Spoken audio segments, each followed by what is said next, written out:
गुरु रूप प्यारी साध संगत जीओ साजाओ प्रेम नाल गुरु साहिब जी की लड़ीवार कथा सरवण करो जी।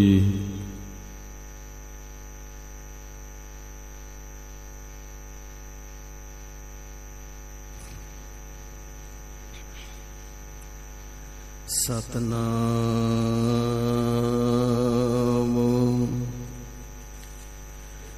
श्री वाहिगुरु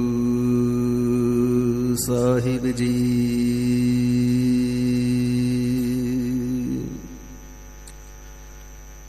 एक ओंकार सतनाम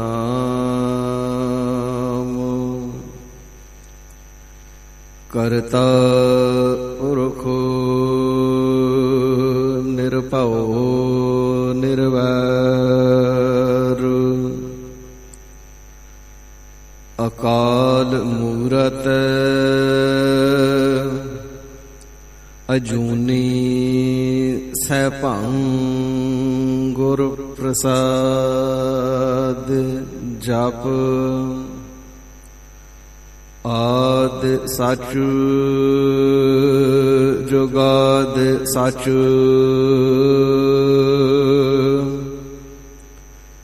है भी सच नानक होसी भी सच।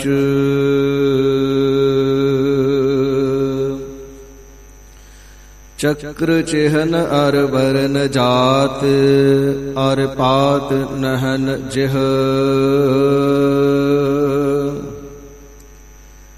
रूप रंग अर रेख पेख कू कह ना सकत किह।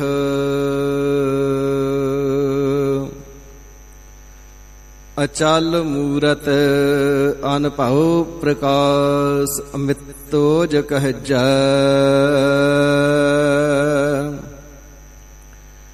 कोटि इंद्र इंद्राण साहि सहाण गणज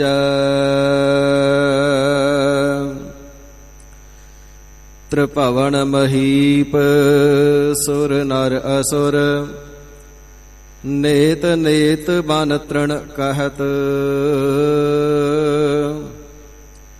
त्वै सर्व नाम कथ कवन कर्म नाम बरनत सुमत।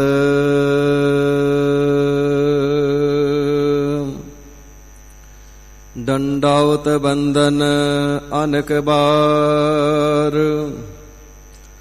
सर्व कला समरथ डोलन ते राखो प्रभु नानक दे कर हाथ।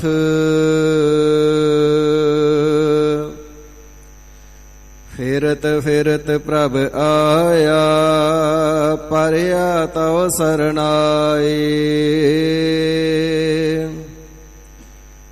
नानक की प्रभ बेनती अपनी भगति लाए।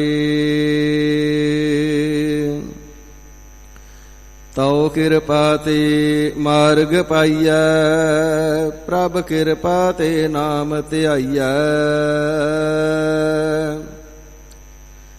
प्रभ कृपा ते बंधन छुटा तौ कृपा ते हऊँ मैं टुटा। सतगुर दर्शन अगन निवारी सतगुर भेटत हऊँ मैं मारी।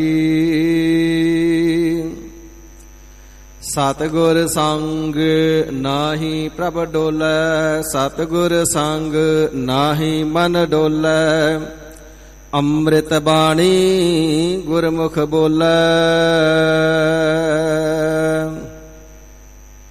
अमृत नाम निधान है मिल पीवह पाई। जिस सिमरत सुख पाइयै सब तिखा बुझाई। अमृत बाणी हर हर तेरी सुन सुन होवै परम गत मेरी। जलन बुझी शीतल होए मनुआ, सतगुर का दर्शन पाए जियो। सतगुर का दर्शन पाए जियो। जग और न याहि महातम मैं, अवतार उजागर आन कियाओ। तिनके दुख कोटिक दूर गई, मथुरा जिन अमृत नाम पियाओ। इहि पद्धत ते मत चूके रे मन, भेद बभेद न जान बियाओ। परताश हृदय गुर अर्जुन का, हर पूरन ब्रह्म निवास लियाओ। जब लो नहीं पागल लार उदय, तब लो प्रमते फिरते बहुतायाओ। कालकोर समुद्र में बूढ़त थे, कबहू मिट है नहीं रे पशुतायाओ।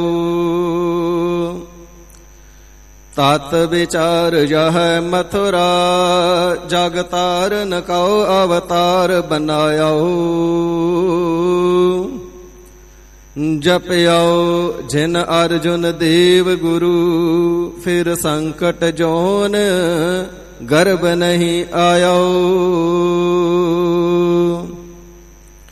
जेता जियो पिंड सब तेरा, तू अंतर जामी पुरख भगवान। दासन दास कह जन नानक,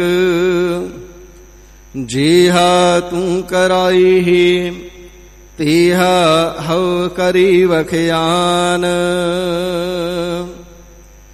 बेसुमार अथाह अगनत अतोला,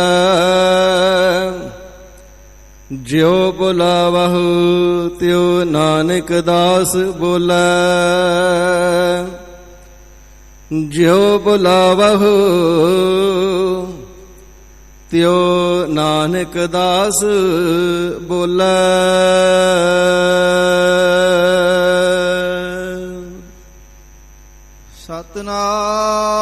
सतनाम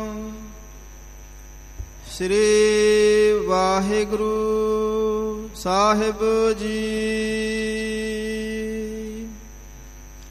सलोक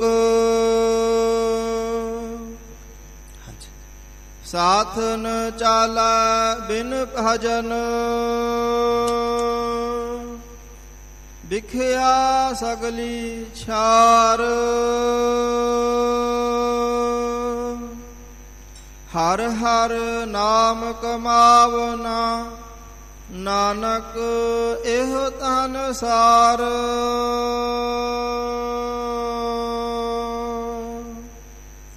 साथ न चाला बिन भजन, बिखया सगली छार। हर हर नाम कमावना, नानक एहो तन सार।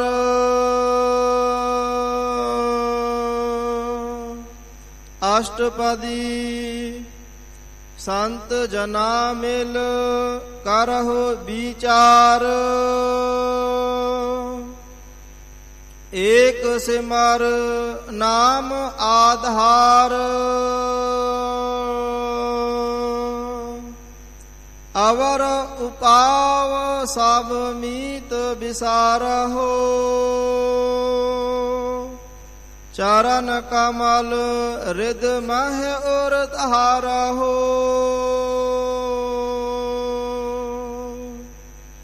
करन कारण सो प्रभ समरथ। दृढ़ कर गहहो नाम हर वथ।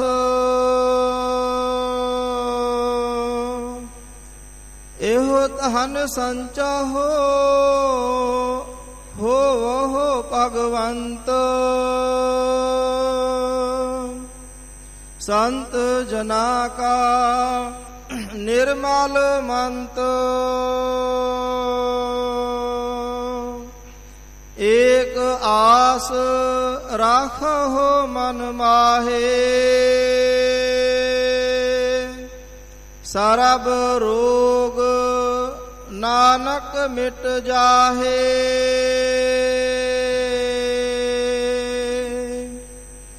एक आस राखो मन माहे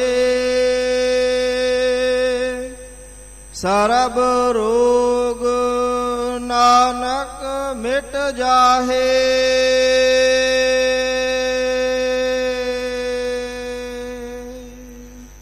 वाहिगुरु जी का खालसा वाहिगुरु जी की फतेह।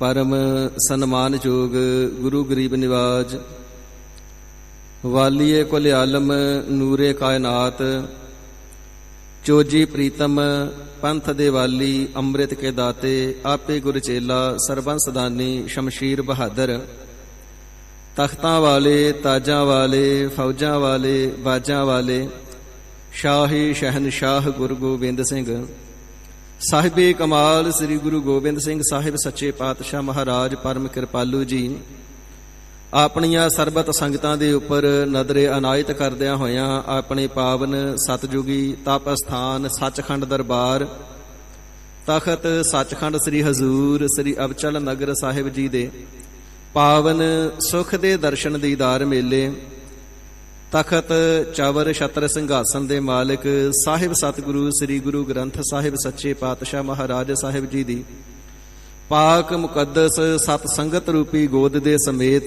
ਬਖਸ਼ਿਸ਼ ਕਰਕੇ ਨਿਹਾਲ ਕਿਰਤਾਰਥ ਕਰ ਰਹੇ ਨੇ। ਵੱਡ ਭਾਗੀ ਜਨਾਂ ਨੇ ਗੁਰਚਰਨਾਂ ਵਿਖੇ ਹਾਜ਼ਰੀਆਂ ਭਰ ਕੇ ਪਾਵਨ ਅੰਮ੍ਰਿਤਮਈ ਗੁਰਬਾਣੀ ਦੇ ਦੁਆਰਾ ਆਤਮ ਰਸ ਆਤਮ ਆਨੰਦ ਨੂੰ ਮਾਣ ਕਰਕੇ ਲਾਹੇ ਪ੍ਰਾਪਤ ਕੀਤੇ ਨੇ। ਸਤਿਗੁਰੂ ਸੱਚੇ ਪਾਤਸ਼ਾਹ ਮਹਾਰਾਜ ਸਾਹਿਬ ਜੀ ਦੇ ਸੱਚਖੰਡ ਦਰਬਾਰ ਦੀ ਰੋਜ਼ਾਨਾ ਦੀ ਮਰਿਆਦਾ ਦੇ ਅਨੁਸਾਰ ਵਕਤ ਹੈ ਸਤਿਗੁਰੂ ਸੱਚੇ ਪਾਤਸ਼ਾਹ ਮਹਾਰਾਜ ਸਾਹਿਬ ਜੀ ਦੀ ਪਾਵਨ ਅੰਮ੍ਰਿਤਮਈ ਗੁਰਬਾਣੀ ਦੀ ਚੱਲ ਰਹੀ ਲੜੀਵਾਰ ਕਥਾ ਵਿਚਾਰ ਨੂੰ ਸਰਵਣ ਕਰਨੇ ਦਾ। ਸਰਬਤ ਮਾਈ ਭਾਈ ਜਗਿਆਸੂ ਜਨ ਗੁਰਚਰਨਾਂ ਦੇ ਪ੍ਰੇਮੀ ਗੁਰਚਰਨਾਂ ਦਾ ਧਿਆਨ ਧਰਦਿਆਂ ਹੋਇਆਂ ਮਨ ਚਿੱਤ ਬਿਰਤੀਆਂ ਇਕਾਗਰ ਕਰਕੇ ਸਤਿਗੁਰਾਂ ਦੇ ਪਾਵਨ ਬਚਨਾਂ ਦੀ ਕਥਾ ਵਿਚਾਰ ਸਰਵਣ ਕਰਕੇ ਹੋਰ ਵੱਡ ਭਾਗੇ ਬਣਨੇ ਦਾ ਯਤਨ ਕਰੀਏ। ਹਿਰਦੇ ਦੀ ਇਕਾਗਰਤਾ ਅਤੇ ਰਸਨਾ ਦੀ ਪਵਿੱਤਰਤਾ ਦੇ ਵਾਸਤੇ ਸਤਿਗੁਰੂ ਜੀ ਦਾ ਬਖਸ਼ਿਸ਼ ਕੀਤਾ ਹੋਇਆ ਪਾਵਨ ਨਾਮ ਮੁਖ ਚੋਂ ਉਚਾਰਨਾ ਕਰੀਏ ਜੀ। ਸਹਿਤ ਪਿਆਰ ਦੇ ਬੋਲੋ ਜੀ ਸਤਨਾਮ ਸ੍ਰੀ ਵਾਹਿਗੁਰੂ ਸਾਹਿਬ ਜੀ। ਸਤਨਾਮ ਸ੍ਰੀ ਵਾਹਿਗੁਰੂ ਸਾਹਿਬ ਜੀ। ਸਲੋਕ ਸਾਥ ਨ ਚਾਲਾ ਬਿਨ ਭਜਨ ਵਿਖਿਆ ਸਗਲੀ ਛਾਰ। ਸਤਿਗੁਰੂ ਨਾਨਕ ਦੇਵ ਸੱਚੇ ਪਾਤਸ਼ਾਹ ਮਹਾਰਾਜ ਜੀ ਦੇ ਪਾਵਨ ਸਰਗੁਣ ਪੰਜਵੇਂ ਸਰੂਪ ਸ਼ਹੀਦਾਂ ਦੇ ਸਿਰਤਾਜ ਸ਼ਾਂਤੀ ਦੇ ਪੁੰਜ ਗੁਰਬਾਣੀ ਦੇ ਮੁਜੱਸਮੇ ਸਰਬ ਜੀਆਂ ਨੂੰ ਸੱਚ ਦਾ ਉਪਦੇਸ਼ ਕਰਕੇ ਸੱਚ ਦੇ ਨਾਲ ਜੋੜਨ ਵਾਲੇ ਸਾਹਿਬ ਸ੍ਰੀ ਗੁਰੂ ਅਰਜਨ ਦੇਵ ਸੱਚੇ ਪਾਤਸ਼ਾਹ ਜੀ ਮਹਾਰਾਜ ਸਰਬਤ ਜੀਵਾਂ ਦੇ ਉਧਾਰ ਹਿਤ ਹਰ ਇੱਕ ਪ੍ਰਾਣੀ ਮਾਤਰ ਜੋ ਇਸ ਗੁਰਬਾਣੀ ਨੂੰ ਪੜ੍ਹਨਗੇ ਤਿਨਾਂ ਦੇ 24,000 ਰੋਜ਼ਾਨਾ ਦੇ ਸਵਾਸਾਂ ਨੂੰ ਸਫਲਿਆਂ ਕਰਨ ਵਾਲੀ ਅੰਮ੍ਰਿਤ ਬਾਣੀ ਸੁੱਖਾਂ ਦੀ ਮਨੀ ਸੁੱਖਾਂ ਦਾ ਖਜ਼ਾਨਾ ਨਾਮ ਦਾ ਭੰਡਾਰਾ ਸ੍ਰੀ ਸੁਖਮਨੀ ਸਾਹਿਬ ਜੀ ਦੀ ਗੁਰਬਾਣੀ ਨੂੰ ਉਚਾਰਨ ਕਰ ਰਹੇ ਨੇ। ਤੇ ਸਾਧ ਸੰਗਤ ਜੀ 18 ਸ਼ਲੋਕ ਅਤੇ ਅਸ਼ਟਪਦੀਆਂ ਦੀ ਕਥਾ ਵਿਚਾਰ ਸਰਵਣ ਕਰ ਚੁੱਕੇ ਹਾਂ। ਇਥੋਂ 19ਵਾਂ ਸ਼ਲੋਕ ਪ੍ਰਾਰੰਭ ਹੁੰਦਾ ਹੈ। ਸ਼ਲੋਕ ਦੇ ਰਾਹੀਂ ਗਰੀਬ ਨਿਵਾਜ ਸਾਹਿਬ ਜੀ ਫਰਮਾਨ ਕਰਨਾ ਕਰਦੇ ਨੇ, ਹੇ ਭਾਈ ਇਸ ਦੁਨੀਆ ਦੇ ਅੰਦਰ ਤੂੰ ਨਾਮ ਜਪ ਕਰਕੇ ਲਾਹਾ ਪ੍ਰਾਪਤ ਕਰਨ ਵਾਸਤੇ ਆਇਆ ਹੈ ਤੇ ਯਾਦ ਰੱਖੀ ਜਿਸ ਵੇਲੇ ਤੂੰ ਅੰਤਕਾਲ ਇਸ ਦੁਨੀਆ ਤੋਂ ਜਾਵੇਂਗਾ ਨਾ ਤੇ ਨਾਮ ਤੋਂ ਬਿਨਾ ਕੋਈ ਵੀ ਵਸਤੂ ਤੇਰੇ ਨਾਲ ਨਹੀਂ ਜਾਵੇਗੀ। ਜੋ ਹਰੀ ਅਕਾਲ ਪੁਰਖ ਵਾਹਿਗੁਰੂ ਜੀ ਦੀ ਬੰਦਗੀ ਕਰਕੇ ਸਿਮਰਨ ਭਜਨ ਕਰਦੇ ਨੇ ਉਹ ਤੇ ਵਾਹਿਗੁਰੂ ਜੀ ਦੇ ਆਗਿਆ ਪੁੱਤਰ, ਆਗਿਆਕਾਰੀ ਪੁੱਤਰ ਨਾਮ ਰੂਪੀ ਧਨ ਲੈ ਕਰਕੇ ਜਾਂਦੇ ਨੇ ਤੇ ਵਾਹਿਗੁਰੂ ਜੀ ਦੇ ਦਰ ਤੇ ਪ੍ਰਵਾਨ ਚੜ ਜਾਂਦੇ ਨੇ। ਪਰ ਜਿਹੜੇ ਵਾਹਿਗੁਰੂ ਜੀ ਵੱਲੋਂ ਦਿੱਤੀ ਹੋਈ ਸਵਾਸਾਂ ਦੀ ਪੂੰਜੀ ਨੂੰ ਅਨ ਕੰਮਾਂ ਦੇ ਵਿੱਚ, ਮਨ ਮਤਾਂ ਦੇ ਵਿੱਚ ਲੱਗ ਕਰਕੇ, ਵਿਸ਼ੇ ਵਿਕਾਰਾਂ ਦੇ ਵਿੱਚ ਹੀ ਖਰਾਬ ਕਰਕੇ, ਖੁਆਰੋ ਕਰਕੇ ਤੁਰ ਜਾਂਦੇ ਨੇ, ਉਹ ਵਾਹਿਗੁਰੂ ਜੀ ਦੀ ਪ੍ਰਸੰਨਤਾ ਹਾਸਲ ਨਹੀਂ ਕਰ ਸਕਦੇ।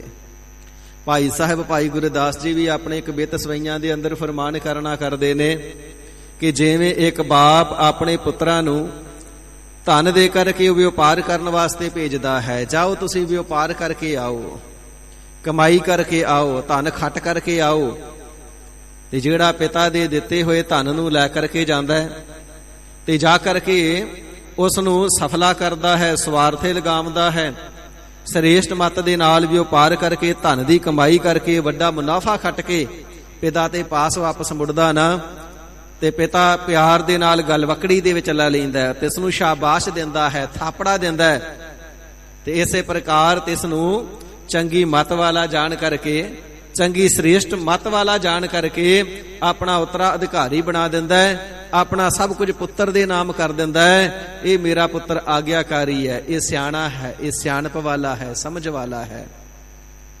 ਪਰ ਜਿਹੜਾ ਪੁੱਤਰ ਨਾ ਫਰਮਾਨ ਹੋਵੇ, ਪਿਤਾ ਨੇ ਧਨ ਦੇ ਕਰਕੇ ਤੋਰਿਆ, ਧਨ ਲੈ ਕਰਕੇ ਪਿਤਾ ਦੇ ਕੋਲੋਂ ਤੇ ਚਲਿਆ ਜਾਵੇ, ਪਰ ਜਾ ਕਰਕੇ ਆਪਣੀਆਂ ਮਰਜ਼ੀਆਂ ਕਰੇ, ਗਲਤ ਕੰਮ ਕਰਕੇ, ਗਲਤ ਕੰਮਾਂ ਦੇ ਵਿੱਚ ਸਾਰਾ ਧਨ ਉਜਾੜ ਕਰਕੇ ਵਾਪਸ ਆ ਜਾਵੇ ਨਾ, ਉਹ ਫਿਰ ਪਿਤਾ ਦੀ ਖੁਸ਼ੀ ਪ੍ਰਾਪਤ ਨਹੀਂ ਕਰ ਸਕਦਾ ਹੈ। ਪਿਤਾ ਉਸ ਦੇ ਉੱਪਰ ਰਿਸ ਧਾਰਨ ਕਰਦਾ ਹੈ, ਪਿਤਾ ਨਾਰਾਜ਼ ਹੁੰਦਾ ਹੈ, ਤੂੰ ਇਤਨਾ ਨਿਕੰਮਾ ਨਿਕਲਿਆ, ਹੋਰ ਤੇ ਧਨ ਕੀ ਖੱਟ ਕਰਕੇ ਲੈ ਕਰਕੇ ਆਉਣਾ ਸੀ, ਦਿੱਤਾ ਹੋਇਆ ਧਨ ਵੀ ਗਵਾ ਕਰਕੇ ਆ ਗਿਆ। ਉਹ ਪਿਤਾ ਦੀ ਖੁਸ਼ੀ ਤੋਂ ਵਾਂਝਾ ਰਹਿ ਜਾਂਦਾ ਹੈ, ਉਹ ਪਿਤਾ ਦੀ ਪ੍ਰਸੰਨਤਾ ਪ੍ਰਾਪਤ ਨਹੀਂ ਕਰ ਸਕਦਾ ਹੈ।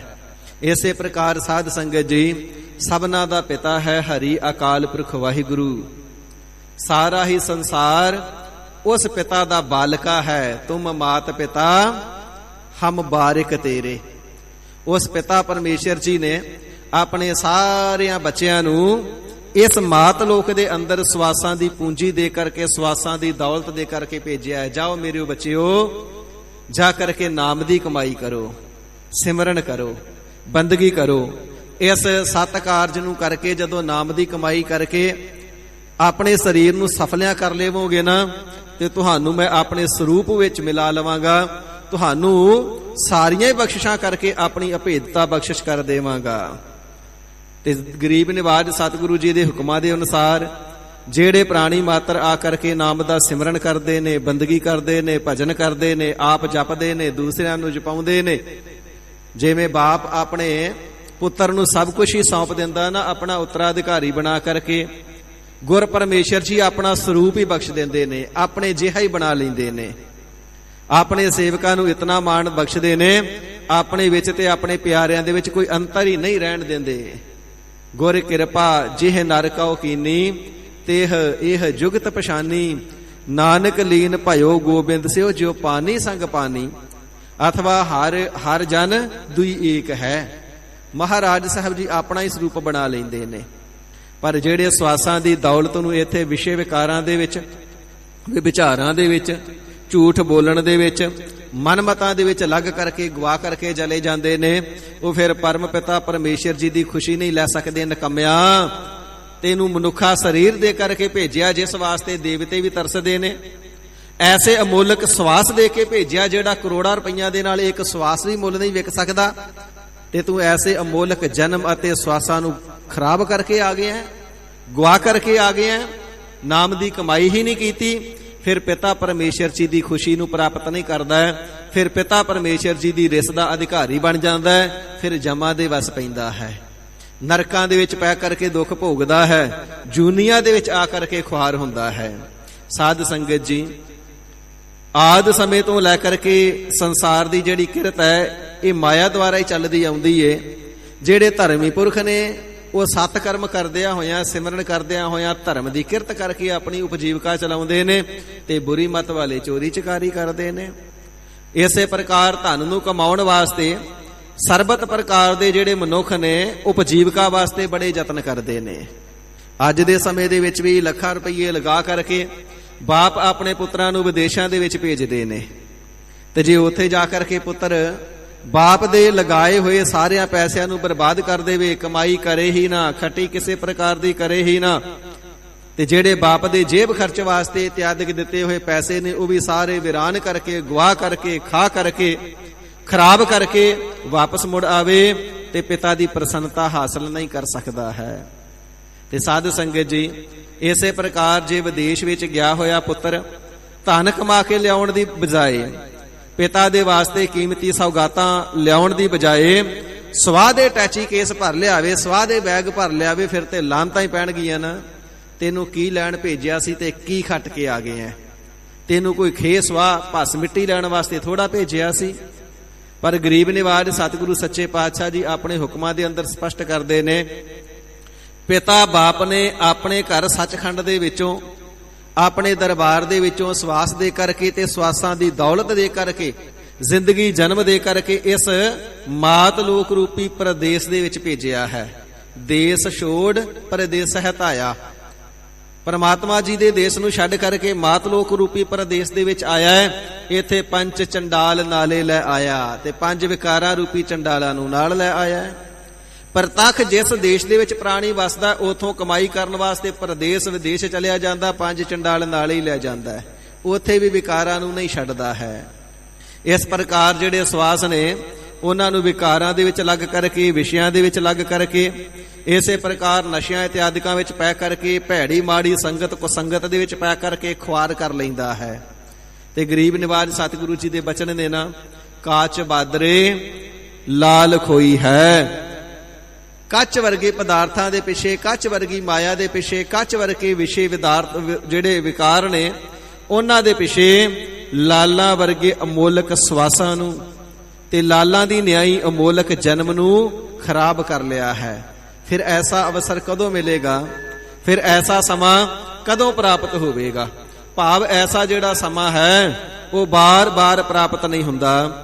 ਸਤਿਗੁਰੂ ਸੱਚੇ ਪਾਤਸ਼ਾਹ ਜੀ ਮਹਾਰਾਜ ਬਚਨ ਕਰਨਾ ਕਰਦੇ ਨੇ, ਪਿਆਰਿਆ, ਹਰੀ ਅਕਾਲ ਪੁਰਖ ਵਾਹਿਗੁਰੂ ਜੀ ਦੇ ਨਾਮ ਤੋਂ ਬਿਨਾ, ਤਿਸ ਦੇ ਭਜਨ ਤੋਂ ਬਿਨਾ, ਤਿਸ ਦੇ ਸਿਮਰਨ ਤੋਂ ਬਿਨਾ ਅੰਤ ਕਾਲ ਸਾਥ ਨਾ ਚਾਲੈ। ਕੋਈ ਵੀ ਵਸਤੂ ਤੇਰੇ ਨਾਲ ਨਹੀਂ ਜਾਵੇਗੀ ਬਿਨ ਭਜਨ, ਬਿਨਾ ਵਾਹਿਗੁਰੂ ਜੀ ਦੇ ਭਜਨ ਤੋਂ, ਸਿਮਰਨ ਤੋਂ। ਤੇ ਜਿਨ੍ਹਾਂ ਕਾਰਜਾਂ ਦੇ ਵਿੱਚ ਤੂੰ ਲੱਗਿਆ ਹੋਇਆ, ਵਿਖਿਆ ਸਗਲੀ ਸ਼ਾਰ, ਵਿਖਿਆ ਨਾਮ ਮਾਇਆ ਦਾ ਵੀ ਹੈ। ਪਾਪ ਕਰਮ ਕਰਦਾ ਹੋਇਆ ਮਾਇਆ ਨੂੰ ਇਕੱਤਰ ਕਰਨ ਦੇ ਵਿੱਚ ਲੱਗਾ ਹੋਇਆ ਹੈ। ਯਾਦ ਰੱਖ ਲੈਣਾ ਕਰ, ਅੰਤਮ ਸਮੇਂ ਇਹ ਜਿਹੜੀ ਸਾਰੀ ਤੇਰੀ ਪਾਪ ਕਰਮ ਕਰਕੇ ਕਮਾਈ ਹੋਈ ਮਾਇਆ ਹੈ ਨਾ, ਉਹ ਸ਼ਾਰ ਸਵਾਹ ਰੂਪ ਹੋ ਜਾਵੇਗੀ। ਤੇ ਪਹਿਲਾਂ ਬੇਨਤੀ ਕੀਤੀ ਹੈ ਕਿ ਪਿਤਾ ਨੇ ਵਿਦੇਸ਼ ਵਿੱਚ ਪੁੱਤ ਨੂੰ ਭੇਜਿਆ ਹੋਵੇ ਤੇ ਸਵਾਹ ਦੇ ਬੈਗ ਭਰ ਕੇ ਲੈ ਆਵੇ ਤੇ ਫਿਰ ਲਾਂਤਾਂ ਹੀ ਖੱਟੇਗਾ ਨਾ, ਪਿਤਾ ਦਾ ਪਿਆਰ ਤੇ ਨਹੀਂ ਨਾ ਲੈ ਸਕਦਾ। ਹੁਣ ਪਿਤਾ ਪਰਮੇਸ਼ਰ ਜੀ ਨੇ ਭੇਜਿਆ ਨਾਮ ਰੂਪੀ ਧਨ ਨੂੰ ਲੈ ਕਰਕੇ ਆ। ਸਵਾਸਾਂ ਰੂਪੀ ਪੂੰਜੀ ਜਿਤਨੀ ਖਰਚ ਹੁੰਦੀ ਹੈ, ਨਾਮ ਰੂਪੀ ਧਨ ਨੂੰ ਕਮਾਉਂਦਾ ਰਹੋ।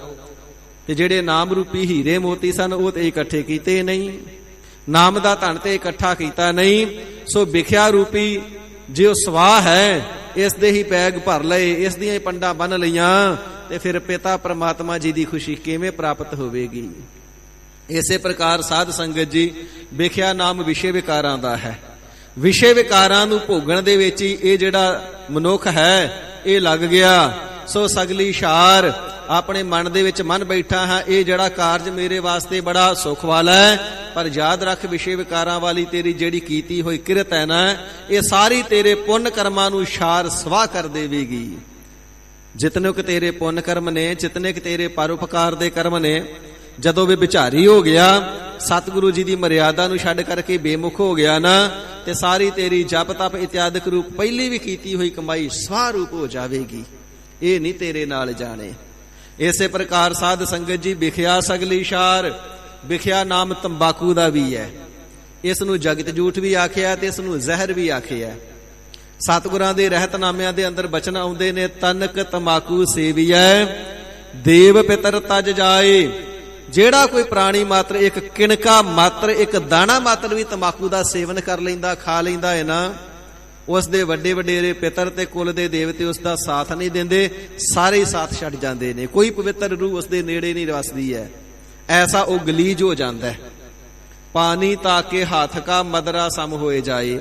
ਤੋ ਵਿਖਿਆ ਦਾ ਸੇਵਨ ਕਰਨ ਵਾਲਾ, ਤੰਬਾਕੂ ਦੇ ਖਾਣ ਵਾਲਾ ਮਨੁੱਖ ਐਸਾ ਅਪਵਿੱਤਰ ਹੋ ਜਾਂਦਾ ਹੈ, ਭੈੜਾ ਹੋ ਜਾਂਦਾ ਹੈ, ਗਲੀਜ ਹੋ ਜਾਂਦਾ ਹੈ ਕਿ ਉਸ ਦੇ ਹੱਥੋਂ ਪਾਣੀ ਵੀ ਲੈ ਕਰਕੇ ਪੀ ਲਈਏ ਤੇ ਸਾਧ ਸੰਗਤ ਜੀ ਸ਼ਰਾਬ ਪੀਣ ਜਿੰਨਾ ਪਾਪ ਲੱਗਦਾ ਹੈ। ਪਾਣੀ ਤਾਕੇ ਹੱਥ ਕਾ ਮਦਰਾ ਸਮ ਹੋਏ ਜਾਏ, ਸ਼ਰਾਬ ਵਰਗਾ ਹੋ ਜਾਂਦਾ ਹੈ। ਇਸੇ ਕਰਕੇ ਸਤਿਗੁਰੂ ਸੱਚੇ ਪਾਤਸ਼ਾਹ ਜੀ ਜਦੋਂ ਮਰਿਆਦਾ ਦ੍ਰਿੜ ਕਰਾਵਣਾ ਕਰਦੇ ਨੇ, ਅੱਜ ਵੀ ਪੰਜ ਪਿਆਰੇ ਸਿੰਘ ਸਹਿਬਾਨ ਜੀ ਸਤਿਗੁਰੂ ਜੀ ਦੀ ਮਰਿਆਦਾ ਦ੍ਰਿੜ ਕਰਾਉਂਦੇ ਨੇ ਨਾ, ਤੇ ਬਚਨ ਕਰਦੇ ਨੇ ਪੰਜਾਂ ਦੇ ਨਾਲ ਮੇਲ ਨਹੀਂ ਕਰਨਾ, ਪੰਜਾਂ ਦਾ ਵਿਸਾਹ ਨਹੀਂ ਕਰਨਾ। ਕੁੜੀ ਮਾਰ, ਨੜੀ ਮਾਰ, ਕੁੜੀ ਵੇਚ, ਸਿਰ ਗੁੰਮ ਤੇ ਮੋਨੇ। ਤੇ ਇਸੇ ਪ੍ਰਕਾਰ ਸਾਧ ਸੰਗਤ ਜੀ ਨੜੀ ਮਾਰ ਤੋਂ ਭਾਵ ਹੀ ਇਹ ਹੁੰਦਾ ਹੈ ਜੋ ਤੰਬਾਕੂ ਦਾ ਸੇਵਨ ਕਰਨ ਵਾਲਾ ਹੈ, ਚਾਹੇ ਉਹ ਬੀੜੀ ਸਿਗਰਟ ਪੀਂਦਾ ਹੈ, ਗੁਟਖਾ ਤੰਬਾਕੂ ਇਤਿਆਦਿਕ ਕਿਸੇ ਤਰੀਕੇ ਦੇ ਨਾਲ ਤਲੀ ਤੇ ਮਸਲ ਕੇ ਖਾ ਲਵੇ, ਜਿਸ ਚੀਜ਼ ਦੇ ਵਿੱਚ ਇੱਕ ਅੰਸ਼ ਵੀ ਪਈ ਹੋਵੇ ਉਹ ਵੀ ਖਾ ਲਵੇ, ਕੀਤੇ ਹੋਏ ਜਪ ਤਪ ਸਾਰੇ ਖਤਮ ਹੋ ਜਾਂਦੇ ਨੇ। ਤੰਬਾਕੂ ਕੇ ਵਰਤਬੇ ਹੋਇ ਜਪ ਤਪ ਸਭ ਨਾਸ। ਤੰਬਾਕੂ ਵਰਤਨ ਦੇ ਨਾਲ ਵਰਤਨ ਵਾਲੇ ਦੇ ਕੀਤੇ ਹੋਏ ਜਪ ਤਪ ਸ਼ੁਭ ਕਰਮ ਪੁੰਨ ਕਰਮ ਦਾਨ ਕਰਮ ਸਾਰੇ ਨਾਸ ਹੋ ਜਾਂਦੇ ਨੇ। ਜਿਉ ਚਿਨਗਾਰੀ ਆਗ ਕੀ ਪਰਤ ਪੁਰਾਣੇ ਘਾਸ। ਜਿਵੇਂ ਅੱਗ ਦੀ ਚੰਗਿਆੜੀ ਪੁਰਾਣੇ ਘਾਹ ਤੇ ਸੁੱਕੇ ਹੋਏ ਘਾਹ ਦੇ ਉੱਪਰ ਪੈ ਜਾਵੇ, ਤੇ ਸਾਧ ਸੰਗਤ ਜੀ ਭਾਵੇਂ ਲੱਖਾਂ ਮਣ ਵੀ ਸੁੱਕਾ ਘਾਹ ਕਿਉਂ ਨਾ ਪਿਆ ਹੋਵੇ, ਇੱਕ ਅੱਗ ਦੀ ਚੰਗਾੜੀ ਪੈ ਜਾਵੇ ਤੇ ਸਾਰਾ ਸੜ ਕੇ ਸਵਾਹ ਹੋ ਜਾਂਦਾ ਹੈ। ਇਸੇ ਪ੍ਰਕਾਰ ਕਿਸੇ ਨੇ ਲੱਖਾਂ ਜਪ ਤਪ ਕਿਉਂ ਨਾ ਕੀਤੇ ਹੋਣ, ਪਰ ਇੱਕ ਦਾਣਾ ਮਾਤਰ ਵੀ ਤੰਬਾਕੂ ਦਾ ਵਰਤ ਲਿਆ ਤੇ ਸਾਰੇ ਜਪ ਤਪ ਤੇ ਇਸ ਦੇ ਸਵਾਹ ਹੋ ਜਾਂਦੇ ਨੇ, ਸ਼ਾਰ ਹੋ ਜਾਂਦੇ ਨੇ। ਵਿਖਿਆ ਤੰਬਾਕੂ ਵਰਤਨੇ ਦੇ ਨਾਲ ਸਗਲੀ ਸ਼ਾਰ ਜਿਤਨੀ ਕੀਤੀ ਹੋਈ ਕਿਰਤ ਹੈ ਸਾਰੀ ਸਵਾਹ ਰੂਪ ਹੋ ਜਾਂਦੀ ਏ। ਤਾਂ ਹੀ ਸਤਿਗੁਰੂ ਜੀ ਦੀ ਮਰਿਆਦਾ ਹੈ, ਨੜੀ ਮਾਰ ਜਿਹੜੇ ਤੰਬਾਕੂ ਖਾਣ ਵਾਲੇ ਨੇ ਉਹਨਾਂ ਦੇ ਨਾਲ ਮੇਲ ਨਹੀਂ ਕਰਨਾ, ਰੋਟੀ ਬੇਟੀ ਦੀ ਸਾਂਝ ਨਹੀਂ ਕਰਨੀ, ਉਹਨਾਂ ਦੇ ਘਰ ਵਿੱਚ ਨਾ ਬੇਟੇ ਦਾ ਨਾਤਾ ਕਰਨਾ ਨਾ ਬੇਟੀ ਦਾ ਕਰਨਾ ਹੈ, ਨਾ ਤਿੰਨਾਂ ਦੇ ਹੱਥੋਂ ਭੋਜਨ ਪ੍ਰਸ਼ਾਦਾ ਹੀ ਛਕਣਾ ਹੈ, ਕਿਉਂਕਿ ਪਾਣੀ ਪੀਣ ਕਰਕੇ ਵੀ ਸ਼ਰਾਬ ਪੀਣ ਜਿੰਨਾ ਪਾਪੀ ਹੋ ਜਾਈਦਾ ਹੈ, ਐਸਾ ਪਾਪ ਲੱਗਦਾ ਹੈ। ਤੇ ਹਜ਼ੂਰ ਪਾਤਸ਼ਾਹ ਜੀ ਫਰਮਾਨ ਕਰਨਾ ਕਰਦੇ ਨੇ, ਵਿਖਿਆ ਸਗਲੀ ਸ਼ਾਰ। ਸਤਿਗੁਰੂ ਸੱਚੇ ਪਾਤਸ਼ਾਹ ਮਹਾਰਾਜ ਸਾਹਿਬ ਜੀ ਪਾਵਨ ਗੁਰਬਾਣੀ ਦੇ ਅੰਦਰ ਸ਼ਰਾਬ ਨੂੰ ਵੀ ਵਿਖਿਆ ਲਿਖਣਾ ਕਰਦੇ ਨੇ। ਤੇ ਹਜ਼ੂਰ ਫਰਮਾਉਂਦੇ ਨੇ, ਸਾਖਤ ਲੋਕਾਂ ਦੀ ਵਿਧੀ ਆਸਾਂ ਨੇ ਆਪਣੇ ਨੇਤਰਾਂ ਦੇ ਨਾਲ ਤੱਕੀਏ, ਅੰਮ੍ਰਿਤ ਇਹਨਾਂ ਨੂੰ ਕੌੜਾ ਲੱਗਦਾ ਹੈ ਤੇ ਸ਼ਰਾਬ ਇਹਨਾਂ ਨੂੰ ਮਿੱਠੀ ਲੱਗਦੀ ਹੈ। ਅੰਮ੍ਰਿਤ ਕੌੜਾ ਵਿਖਿਆ ਮਿੱਠੀ, ਸਾਖਤ ਕੀ ਵਿਧ ਨੈਨੋ ਡੀਠੀ। ਸਾਧ ਸੰਗਤ ਜੀ ਇਹ ਜਿਹੜੀ ਸ਼ਰਾਬ ਇਹ ਵੀ ਵਿਖਿਆ ਹੈ, ਕਿਉਂਕਿ ਸਤਿਗੁਰੂ ਸੱਚੇ ਪਾਤਸ਼ਾਹ ਮਹਾਰਾਜ ਸਾਹਿਬ ਜੀ ਦੀ ਗੁਰਮਤ ਨੂੰ ਪੜ੍ਹੀਏ ਤੇ ਰਹਿਤਨਾਮਿਆਂ ਦੇ ਅੰਦਰ ਬਚਨ ਆਉਂਦੇ ਨੇ, ਮਦਰਾ ਦਹਤਾ ਸਪਤ ਕੁਲ। ਜਿਹੜਾ ਸ਼ਰਾਬ ਪੀਂਦਾ ਨਾ ਉਸ ਦੀਆਂ 7 ਕੁਲਾਂ ਖੁਆਰ ਹੁੰਦੀਆਂ ਨੇ, ਨਰਕਾਂ ਵਿੱਚ ਪੈਂਦੀਆਂ ਨੇ। ਭਾਂਗ ਦਹੈ ਤਨ ਏਕ, ਤੇ ਬਹੁਤ ਜ਼ਿਆਦਾ ਭੰਗ ਪੀਣ ਵਾਲਿਆਂ ਦਾ ਰੰਗ ਕਾਲਾ ਹੋ ਜਾਂਦਾ ਹੈ, ਸਰੀਰ ਆਲਸੀ ਹੋ ਜਾਂਦਾ ਹੈ। ਇਸ ਪ੍ਰਕਾਰ ਜਿਹੜੇ ਬਹੁਤ ਜ਼ਿਆਦਾ ਭੰਗ ਪੀਂਦੇ ਨੇ ਸਰੀਰ ਹੀ ਖਰਾਬ ਹੋ ਜਾਂਦਾ ਹੈ। ਤੇ ਜਗਤ ਝੂਠ 7 ਕੁਲ ਦਾ ਹੈ। ਜਗਤ ਝੂਠ ਜਿਹੜਾ ਤੰਬਾਕੂ ਹੈ, ਇਸ ਨੂੰ ਸੇਵਨ ਕਰਨੇ ਦੇ ਨਾਲ 100 ਕੁੱਲਾਂ ਖੁਆਰ ਹੁੰਦੀਆਂ, 100 ਕੁੱਲ ਨਰਕਾਂ ਦੇ ਵਿੱਚ ਜਾਂਦੀ ਹੈ। ਨਿੰਦਾ ਦਾ ਹੈ ਅਨੇਕ, ਕਿਸੇ ਦੇ ਉੱਪਰ ਝੂਠਾ ਦੋਸ਼ ਲਾ ਕਰਕੇ ਜਿਹੜੀ ਕਿਸੇ ਦੀ ਝੂਠੀ ਨਿੰਦਿਆ ਕਰਨੀ ਹੈ ਨਾ, ਇਸ ਦੇ ਨਾਲ ਬਹੁਤ ਸਾਰੀਆਂ ਕੁੱਲਾਂ ਨਰਕਾਂ ਵਿੱਚ ਚਲੇ ਜਾਂਦੀਆਂ ਨੇ। ਤੇ ਅਕਸਰ ਸਵਾਲ ਕੀਤਾ ਜਾਂਦਾ, ਜੀ ਨਿੰਦਿਆ ਤੇ ਇੱਕ ਨੇ ਕੀਤੀ, ਕੁੱਲਾਂ ਦਾ ਉਧਾਰ ਕਿਉਂ ਨਹੀਂ ਹੁੰਦਾ, ਕੁੱਲਾਂ ਕਿਉਂ ਗਲ ਜਾਂਦੀਆਂ ਨੇ? ਭਾਈ ਜਿਹੜੇ ਮਾਤਾ ਪਿਤਾ ਦੇ ਕਰਮ ਹੁੰਦੇ ਨੇ ਨਾ, ਉਹ ਬੱਚਿਆਂ ਦੇ ਸੰਸਕਾਰ ਬਣਦੇ ਨੇ। ਤੇ ਜੋ ਮਾਤਾ ਪਿਤਾ ਆਪ ਨਿੰਦਿਆ ਦੇ ਵਿੱਚ ਗਲਤਾਨ ਨੇ, ਉਹਨਾਂ ਨੂੰ ਵੇਖ ਵੇਖ ਕਰਕੇ ਅੱਗੇ ਬੱਚੇ ਨਿੰਦਿਆ ਸਿੱਖ ਜਾਂਦੇ ਨੇ। ਜਿਹੜੇ ਬੱਚੇ ਜਿਵੇਂ ਜਿਵੇਂ ਵੱਡੇ ਹੁੰਦੇ ਨੇ ਤਿਵੇਂ ਤਿਵੇਂ ਵੱਡੇ ਨਿੰਦਕ ਵੀ ਹੁੰਦੇ ਜਾਂਦੇ ਨੇ। ਫਿਰ ਅੱਗੇ ਉਹਨਾਂ ਦੇ ਬੱਚੇ ਹੁੰਦੇ ਨੇ, ਉਹ ਵੀ ਇਹਨਾਂ ਤੋਂ ਸਿੱਖਿਆ ਲੈ ਕਰਕੇ ਅੱਗੇ ਨਿੰਦਕ ਬਣ ਜਾਂਦੇ ਨੇ। ਨਿੰਦਕਾਂ ਦੇ ਅੱਗੇ ਨਿੰਦਕ, ਸਾਖਤਾਂ ਦੇ ਅੱਗੇ ਸਾਖਤ ਅਕਸਰ ਪੈਦਾ ਹੋਇਆ ਕਰਦੇ ਨੇ। ਇਸ ਪ੍ਰਕਾਰ ਪੀੜ੍ਹੀ ਦਰ ਪੀੜ੍ਹੀ ਸੈਂਕੜੇ ਪੀੜ੍ਹੀਆਂ ਗਲ ਜਾਂਦੀਆਂ ਨੇ ਜਿਹੜੇ ਨਿੰਦਿਆ ਇਤਿਆਦਿਕ ਮਾੜੇ ਕਰਮਾਂ ਨੂੰ ਕਰਦੇ ਨੇ। ਹਜ਼ੂਰ ਫਰਮਾਵਣਾ ਕਰਦੇ ਨੇ, ਜਿਹੜੇ ਸ਼ਰਾਬ ਪੀਣ ਵਾਲੇ ਪਾਮਰ ਪੁਰਖ ਨੇ ਨਾ, ਉਹਨਾਂ ਦੀ ਕੀਤੀ ਹੋਈ ਜਪ ਤਪ ਦਾਨ ਪੁੰਨ ਇਤਿਆਦਿਕ ਸਾਰੀ ਕਮਾਈ ਸ਼ਾਰ ਸਵਾਹ ਰੂਪ ਹੋ ਜਾਂਦੀ ਹੈ। ਇਸੇ ਪ੍ਰਕਾਰ ਵਿਖਿਆ ਨਾਮ ਵਿਸ਼ੇ ਵਿਕਾਰਾਂ ਦਾ ਹੈ। ਹਜ਼ੂਰ ਫਰਮਾਵਣਾ ਕਰਦੇ ਨੇ, ਵਾਹਿਗੁਰੂ ਜੀ ਦੇ ਭਜਨ ਨੂੰ ਛੱਡ ਕਰਕੇ ਜਿਹੜੇ ਵਿਸ਼ਾਈ ਪੁਰਖ ਹੋ ਗਏ, ਵਿਸ਼ੇ ਵਿਕਾਰਾਂ ਨੂੰ ਕਰਨ ਦੇ ਵਿੱਚ ਗਲਤਾਨ ਹੋ ਗਏ, ਵਾਹਿਗੁਰੂ ਜੀ ਤੋਂ ਬੇਮੁਖ ਹੋ ਗਏ, ਉਹਨਾਂ ਦੀ ਪਹਿਲੀ ਵੀ ਜਿਹੜੀ ਕੀਤੀ ਹੋਈ ਸ਼ੁਭ ਕਿਰਤ ਹੈ ਉਹ ਵੀ ਸ਼ਾਰ ਸਵਾਹ ਰੂਪ ਹੋ ਜਾਂਦੀ ਹੈ। ਇਸ ਕਰਕੇ ਸਤਿਗੁਰੂ ਸੱਚੇ ਪਾਤਸ਼ਾਹ ਮਹਾਰਾਜ ਸਾਹਿਬ ਜੀ ਆਪਣੀ ਪਾਵਨ ਗੁਰਬਾਣੀ ਦੇ ਅੰਦਰ ਫਰਮਾਨ ਕਰਨਾ ਕਰਦੇ ਨੇ, ਸਿੱਖਾਂ ਤੇਰਾ ਜੀਵਨ ਅਤਿਅੰਤ ਪਵਿੱਤਰ ਹੋਣਾ ਚਾਹੀਦਾ ਹੈ। ਤੇਰਾ ਜਿਹੜਾ ਜੀਵਨ ਹੈ ਉਹ ਨਿਰਮਲ ਹੋਣਾ ਚਾਹੀਦਾ ਹੈ। ਤੇਰਾ ਜਿਹੜਾ ਜੀਵਨ ਹੈ ਅੰਮ੍ਰਿਤ ਗੁਰਬਾਣੀ ਨੂੰ ਪੜ੍ਹ ਪੜ੍ਹ ਕੇ ਅੰਮ੍ਰਿਤਮਈ ਹੋਣਾ ਚਾਹੀਦਾ ਹੈ। ਤੇਰੇ ਬੋਲਾਂ ਦੇ ਵਿੱਚ ਵੀ ਅੰਮ੍ਰਿਤ ਬਾਣੀ ਹੋਵੇ, ਤੇਰੇ ਜੀਵਨ ਦੇ ਵਿੱਚ ਵੀ ਅੰਮ੍ਰਿਤ ਰਸ ਹੋਵੇ, ਤੇਰੇ ਮਨ ਦੇ ਅੰਦਰ ਵੀ ਨਾਮ ਦੇ ਪਰਥਾਏ ਪ੍ਰੇਮ ਦਾ ਰਸ ਹੋਵੇ, ਤੂੰ ਸਫਲਾ ਹੋ ਜਾਵੇਂਗਾ। ਪਰ ਜੇਕਰ ਵਿਸ਼ੇ ਵਿਕਾਰਾਂ ਦੇ ਵਿੱਚ ਜਿਹੜਾ ਵੀ ਪ੍ਰਾਣੀ ਮਾਤਰ ਲੱਗ ਗਿਆ, ਉਸ ਦਾ ਭਲਾ ਨਹੀਂ ਹੁੰਦਾ, ਵਾਹਿਗੁਰੂ ਜੀ ਤੋਂ ਬੇਮੁਖ ਹੋਣ ਕਰਕੇ। ਸੋ ਤਾਂ ਹੀ ਤੇ ਸਤਿਗੁਰੂ ਸੱਚੇ ਪਾਤਸ਼ਾਹ ਮਹਾਰਾਜ ਜੀ ਦੇ ਪਾਵਨ ਬਚਨ ਦੇ ਨਾਂ ਕਿ ਜ਼ੁਬਾਨ ਦੇ ਨਾਲ ਝੂਠ ਵੀ ਨਹੀਂ ਬੋਲਣਾ ਤੇ ਨੇਤਰਾਂ ਦੇ ਨਾਲ ਮੈਲਾ ਵੇਖਣਾ ਵੀ ਨਹੀਂ, ਮੈਲਾ ਤੱਕਣਾ ਵੀ ਨਹੀਂ। ਪਰ ਤ੍ਰਿ ਰੂਪ ਨਾ ਪੇਖੈ ਨੇਤਰ, ਮੈਲੀ ਨਿਗਾਹ ਦੇ ਨਾਲ ਪਰਾਈ ਇਸਤਰੀ ਨੂੰ ਕਦੇ ਤੱਕਣਾ ਵੀ ਨਹੀਂ। ਇਸੇ ਪ੍ਰਕਾਰ ਦੇਖ ਪਰਾਈਆਂ ਚੰਗੀਆਂ, ਮਾਵਾਂ ਭੈਣਾਂ ਧੀਆਂ ਜਾਣੈ, ਤੇ ਬਚਨ ਆਉਂਦੇ ਨੇ ਏਕਾ ਨਾਰੀ ਜਤੀ ਹੋਏ, ਪਰ ਨਾਰੀ ਧੀ ਭੈਣ ਵਖਾਣੈ। ਵਿਸ਼ੇ ਵਿਕਾਰਾਂ ਤੋਂ ਸਦਾ ਕਰ ਵਾਸਤੇ ਬਚ ਕਰਕੇ ਰਹਿਣਾ ਹੈ। ਕਦੇ ਵੇਸਵਾ ਇਤਿਆਦਿਕ ਦੇ ਦੁਆਰੇ ਨਹੀਂ ਜਾਣਾ ਵਿਕਾਰੀ ਹੋ ਕਰਕੇ। ਸਾਰਾ ਜਿਹੜਾ ਕੀਤਾ ਹੋਇਆ ਜਪ ਤਪ ਹੈ ਉਹ ਸ਼ਾਰ ਸਵਰੂਪ ਹੋ ਜਾਂਦਾ ਹੈ, ਭਾਵ ਖਤਮ ਹੋ ਜਾਂਦਾ ਹੈ, ਅਭਾਵ ਹੋ ਜਾਂਦਾ ਹੈ, ਉਹ ਫਲ ਦੇਣੇ ਦੇ ਸਮਰੱਥ ਨਹੀਂ ਰਹਿੰਦਾ ਹੈ।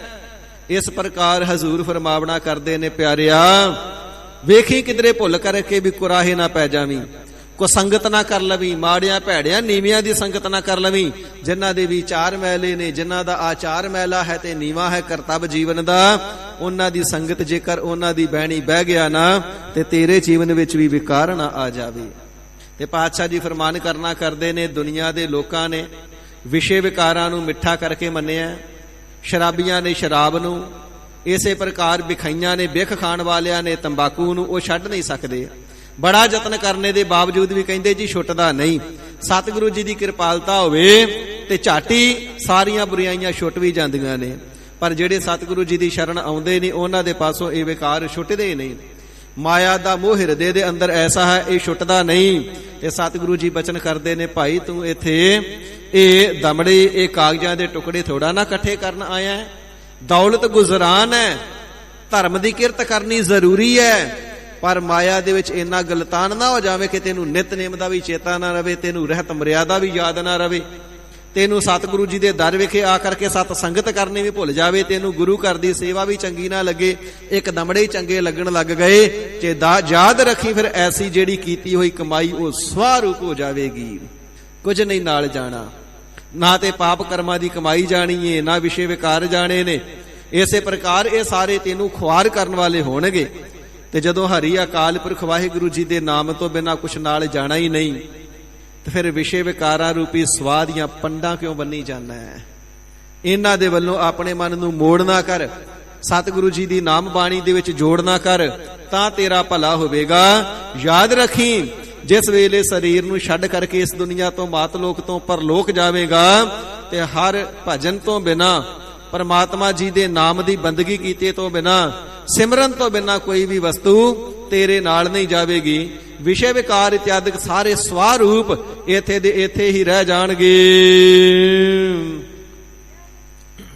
ਹਰ ਹਰ ਨਾਮ ਕਮਾਵਨਾ, ਨਾਨਕ ਇਹੋ ਧਨ ਸਾਰ। ਗਰੀਬ ਨਿਵਾਜ, ਫਿਰ ਕਿਹੜੀ ਐਸੀ ਕਿਰਤ ਕਰੀਏ ਜਿਹੜੀ ਸੱਚੀ ਕਿਰਤ ਹੋਵੇ? ਕਿਉਂਕਿ ਨਾਮ ਨੂੰ ਛੱਡ ਕਰਕੇ ਮਾਇਆ ਦੀ ਕਮਾਈ ਤੇ ਸਵਾਹ ਸਰੂਪ ਹੈ। ਜਿਹੜੀ ਵਸਤੂ ਕੰਮ ਨਾ ਆਵੇ ਕਹਿ ਦਿੰਦੇ ਇਹ ਤੇ ਸਵਾਹ ਰੂਪ ਹੈ, ਭਾਵ ਕੰਮ ਨਹੀਂ ਆਉਣ ਵਾਲੀ। ਇਹ ਤਾਂ ਖੇ ਮਿੱਟੀ ਹੋ ਗਿਆ। ਕਿਸੇ ਦਾ ਨੁਕਸਾਨ ਹੋ ਜਾਵੇ ਕਹਿ ਦਿੰਦਾ ਫਲਾਨੀ ਵਸਤੂ ਤੇ ਸਵਾਹ ਹੋ ਗਈ, ਇਤਨੇ ਪੈਸੇ ਲਾਏ ਸੀ ਸਵਾਹ ਹੋ ਗਏ, ਮਿੱਟੀ ਹੋ ਗਏ। ਜਿਹੜੀ ਵਸਤੂ ਕੰਮ ਨਾ ਆਵੇ ਉਸ ਨੂੰ ਵੀ ਮਿੱਟੀ ਸਵਾਹ ਆਖਿਆ ਜਾਂਦਾ ਹੈ। ਭਾਈ ਇਹ ਸਾਰੀਆਂ ਵਸਤੂਆਂ ਹੋਰ ਤੇਰੇ ਅੰਤਕਾਲ ਕੰਮ ਨਹੀਂ ਆਉਣਗੀਆਂ। ਮਹਾਰਾਜ ਫਿਰ ਐਸੀ ਕਿਹੜੀ ਸੱਚ ਦੀ ਕਿਰਤ ਕਰੀਏ ਜਿਹੜੀ ਅੰਤਮ ਵੇਲੇ ਨਾਲ ਨਿਭ ਜਾਵੇ?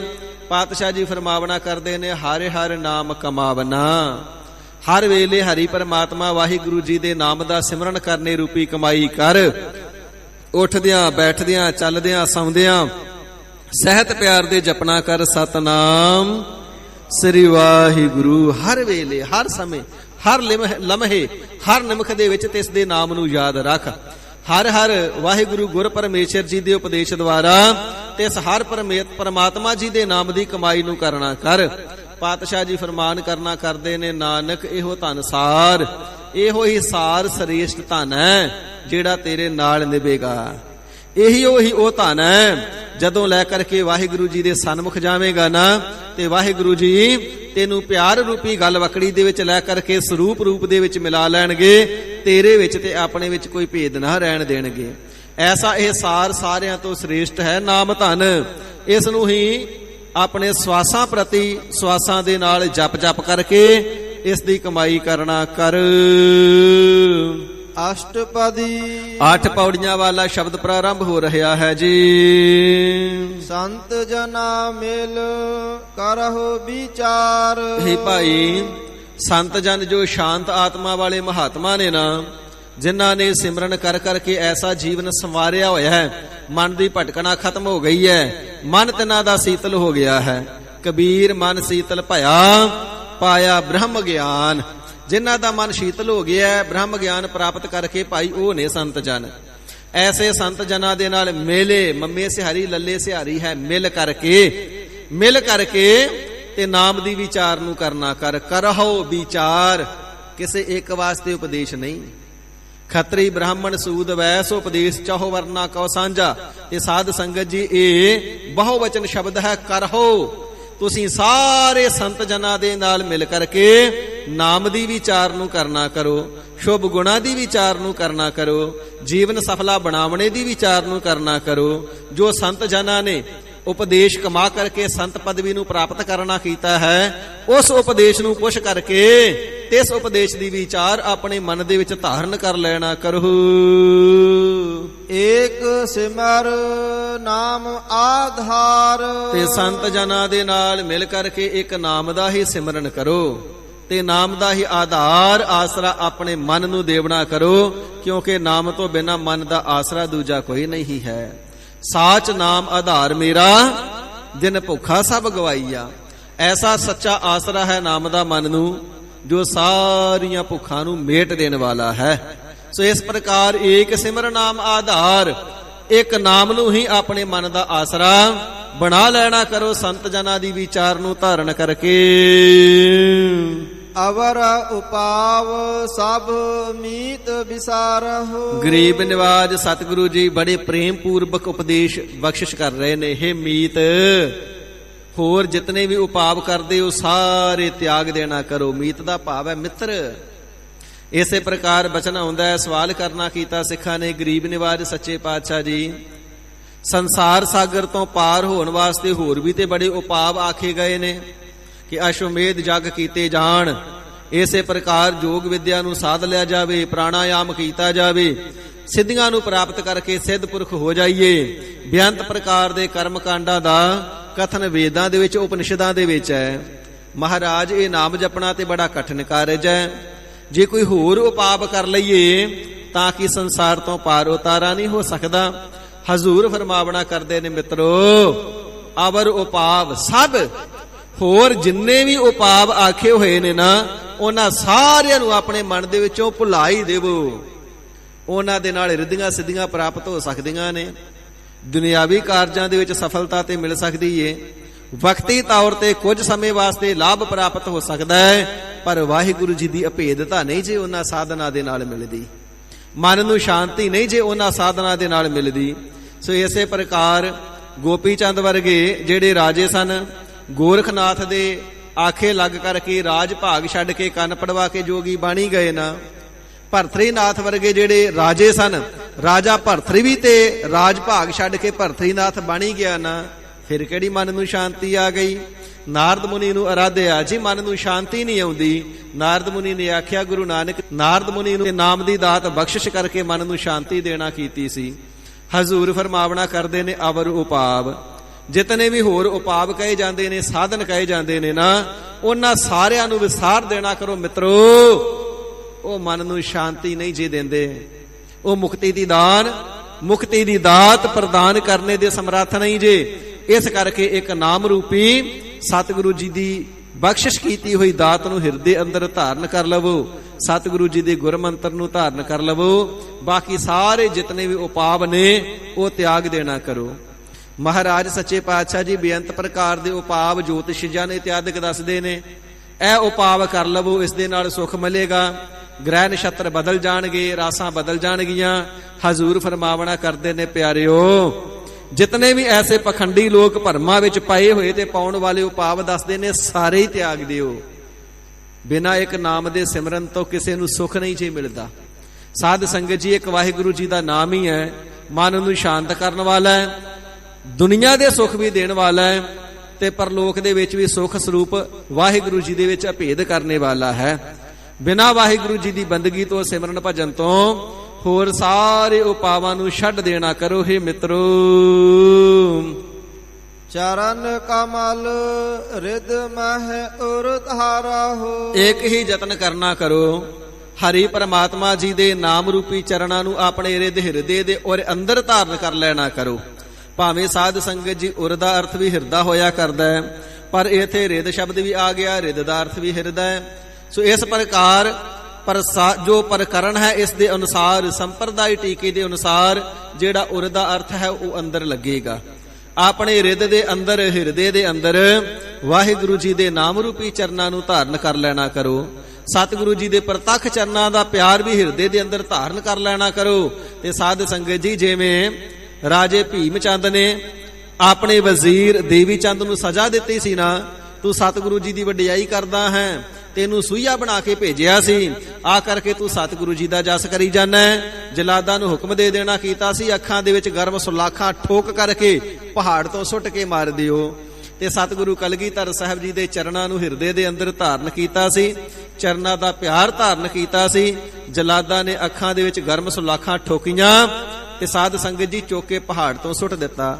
ਜਦੋਂ ਪਹਾੜ ਤੋਂ ਜ਼ਮੀਨ ਤੇ ਡਿੱਗਾ, ਅੱਖਾਂ ਖੋਲ ਕੇ ਦੇਖੀਆਂ, ਸਭ ਕੁਝ ਹਰਿਆਵਲਤਾ ਤੇਵੇਂ ਨਜ਼ਰ ਆ ਰਹੀ ਹੈ, ਵਾਲ ਵੀ ਵਿੰਗਾ ਨਹੀਂ ਹੋਇਆ ਪਹਾੜ ਤੋਂ ਡਿੱਗ ਕਰਕੇ ਵੀ।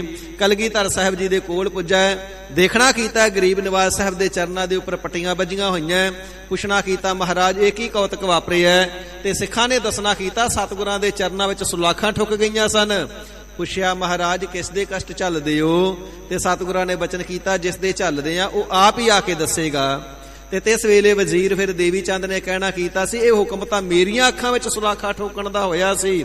ਤੇ ਸਤਿਗੁਰਾਂ ਨੇ ਬਚਨ ਕਰਨਾ ਕੀਤਾ ਸੀ, ਦੇਵੀ ਚੰਦ ਤੂੰ ਸਾਡੇ ਚਰਨਾਂ ਦਾ ਧਿਆਨ ਜੂ ਧਰਿਆ ਸੀ, ਇਸ ਕਰਕੇ ਗਰਮ ਸੁਲਾਖਾਂ ਸੀ ਆਪਣੇ ਚਰਨਾਂ ਦੇ ਵਿੱਚ ਠੁਕਵਾ ਲਈਆਂ, ਤੇਰੇ ਉੱਪਰ ਦੁੱਖ ਨਹੀਂ ਆਉਣ ਦਿੱਤਾ। ਤੈਨੂੰ ਪਹਾੜ ਤੋਂ ਸੁੱਟਿਆ ਗਿਆ, ਤੇਰਾ ਵਾਲ ਵੀ ਵਿੰਗਾ ਨਾ ਹੋਣ ਦਿੱਤਾ। ਇਸ ਪ੍ਰਕਾਰ ਪਿਆਰ ਦੇ ਨਾਲ ਸਤਿਗੁਰਾਂ ਦੇ ਚਰਨਾਂ ਨੂੰ ਹਿਰਦੇ ਵਿੱਚ ਧਾਰਨ ਕਰ ਲਵੋ, ਦੁੱਖ ਕੱਟੇ ਜਾਣਗੇ। ਸਾਧ ਸੰਗਤ ਜੀ, ਦੁਆਰਕਾਪੁਰੀ ਤੋਂ ਚੱਲ ਕਰਕੇ ਭਗਵਾਨ ਕ੍ਰਿਸ਼ਨ ਜੀ ਕੁਰੂਕਸ਼ੇਤਰ ਵਾਲੇ ਸਥਾਨ ਤੇ ਪੁੱਜੇ ਨੇ। ਤੇ ਰਾਧਾ ਜੀ ਨੂੰ ਪਤਾ ਲੱਗਾ ਜੀ ਭਗਵਾਨ ਜੀ ਆਏ ਨੇ। ਉਹ ਵੀ ਬ੍ਰਿਜ ਤੋਂ ਚੱਲ ਕਰਕੇ ਗੋਪੀਆਂ ਨੂੰ ਨਾਲ ਲੈ ਕਰਕੇ ਆਈ ਹੈ। ਤੇ ਕ੍ਰਿਸ਼ਨ ਭਗਵਾਨ ਜੀ ਨੇ ਆਪਣੀ ਘਰਵਾਲੀ ਦੇ ਕੋਲ ਰਾਧਾ ਦੀ ਬੜੀ ਉਪਮਾ ਕੀਤੀ ਹੈ।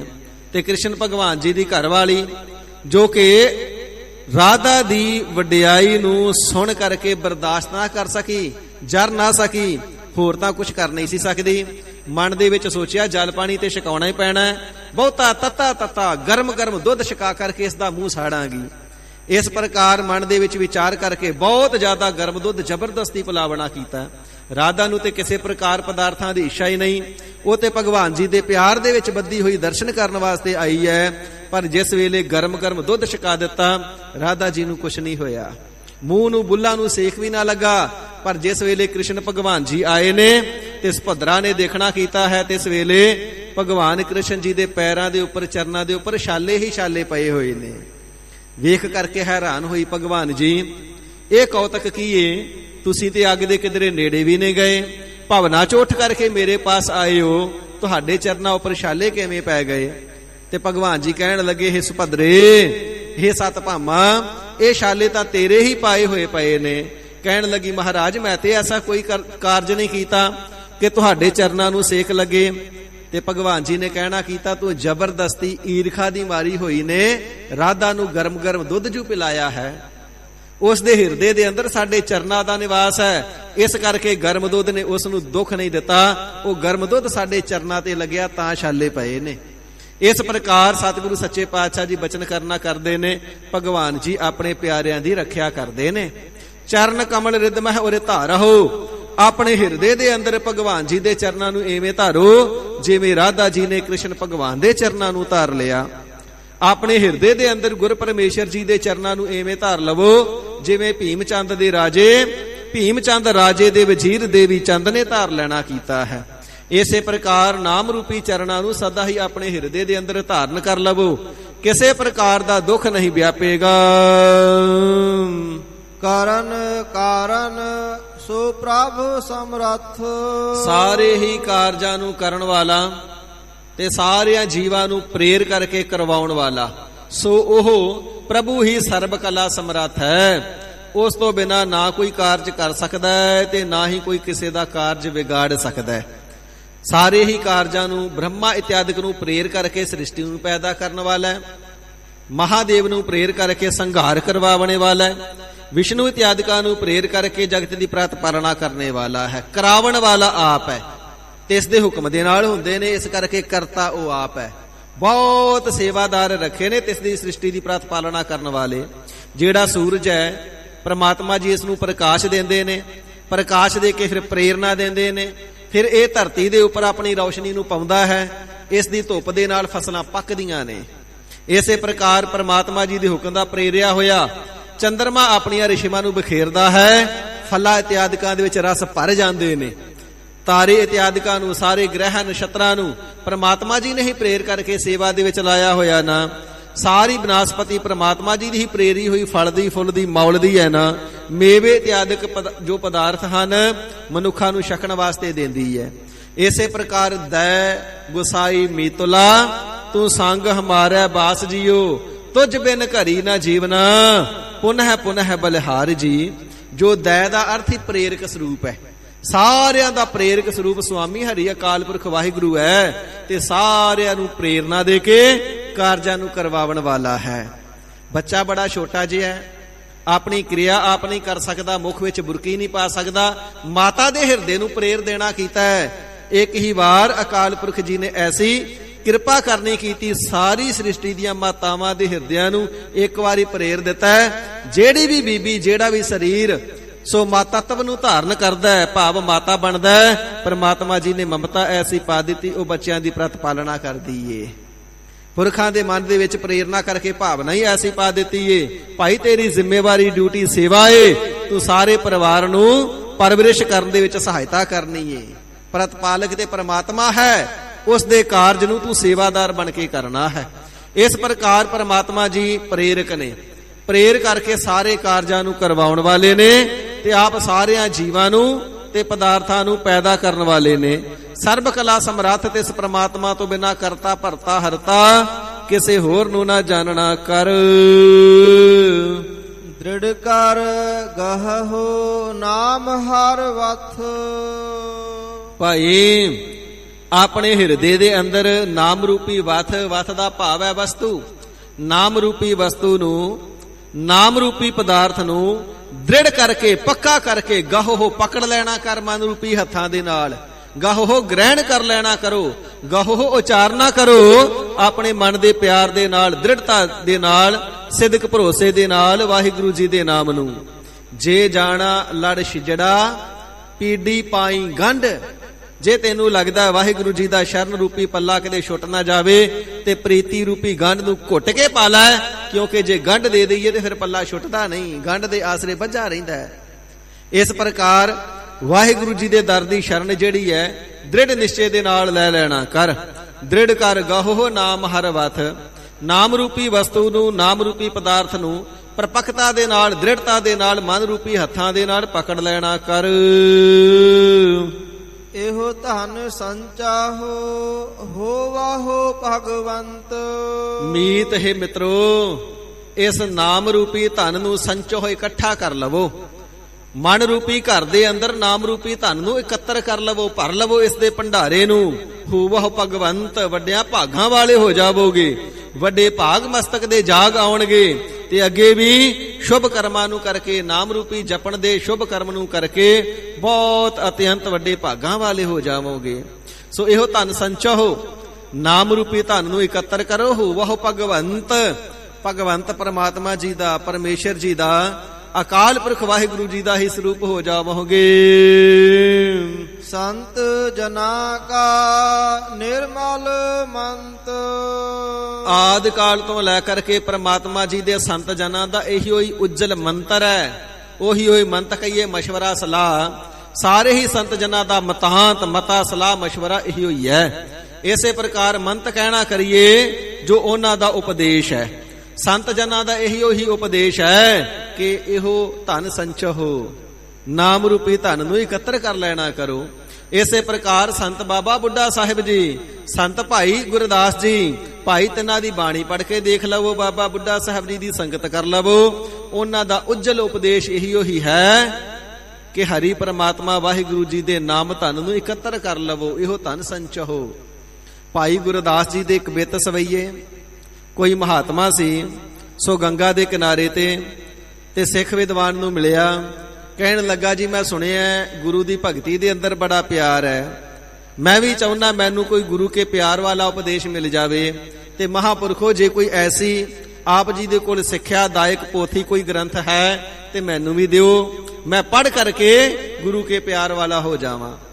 ਉਸ ਸਿੱਖ ਵਿਦਵਾਨ ਨੇ ਭਾਈ ਗੁਰਦਾਸ ਸਾਹਿਬ ਜੀ ਦੇ ਇੱਕ ਬਿੱਤ ਸਵਈਆਂ ਦੀ ਪੋਥੀ ਦੇ ਦਿੱਤੀ। ਤੇ ਕੁਝ ਸਾਲਾਂ ਦੇ ਬਾਅਦ ਉਹ ਮਹਾਤਮਾ ਜਿਹੜਾ ਸੀ ਫਿਰ ਮਿਲਿਆ, ਅੱਖਾਂ ਦੇ ਵਿੱਚੋਂ ਵੈਰਾਗ ਦਾ ਜਲ ਭਰ ਕੇ ਮਿਲਿਆ ਤੇ ਕਹਿਣ ਲੱਗਾ, ਜਿਹੜਾ ਤੁਸਾਂ ਅਮੋਲਕ ਗ੍ਰੰਥ ਮੈਨੂੰ ਦਿੱਤਾ ਹੈ, ਉਸ ਅੱਧੇ ਗ੍ਰੰਥ ਦੇ ਹੁਣ ਤੱਕ ਮੈਂ ਅਰਥ ਲਿਖ ਚੁੱਕਿਆ ਹਾਂ ਤੇ ਮੇਰਾ ਇਹ ਮੰਨਣਾ ਹੈ, ਇਸ ਗ੍ਰੰਥ ਤੋਂ ਜ਼ਿਆਦਾ ਗੁਰੂ ਭਗਤੀ ਤੇ ਗੁਰੂ ਵਾਲਾ ਪਿਆਰ ਗ੍ਰੰਥ ਕੋਈ ਹੋ ਹੀ ਨਹੀਂ ਸਕਦਾ। ਪਿਆਰ ਕੁੱਟ-ਕੁੱਟ ਕੇ ਭਰਿਆ ਹੈ ਭਾਈ ਗੁਰਦਾਸ ਜੀ ਦੇ ਉਪਦੇਸ਼ਾਂ ਦੇ ਅੰਦਰ।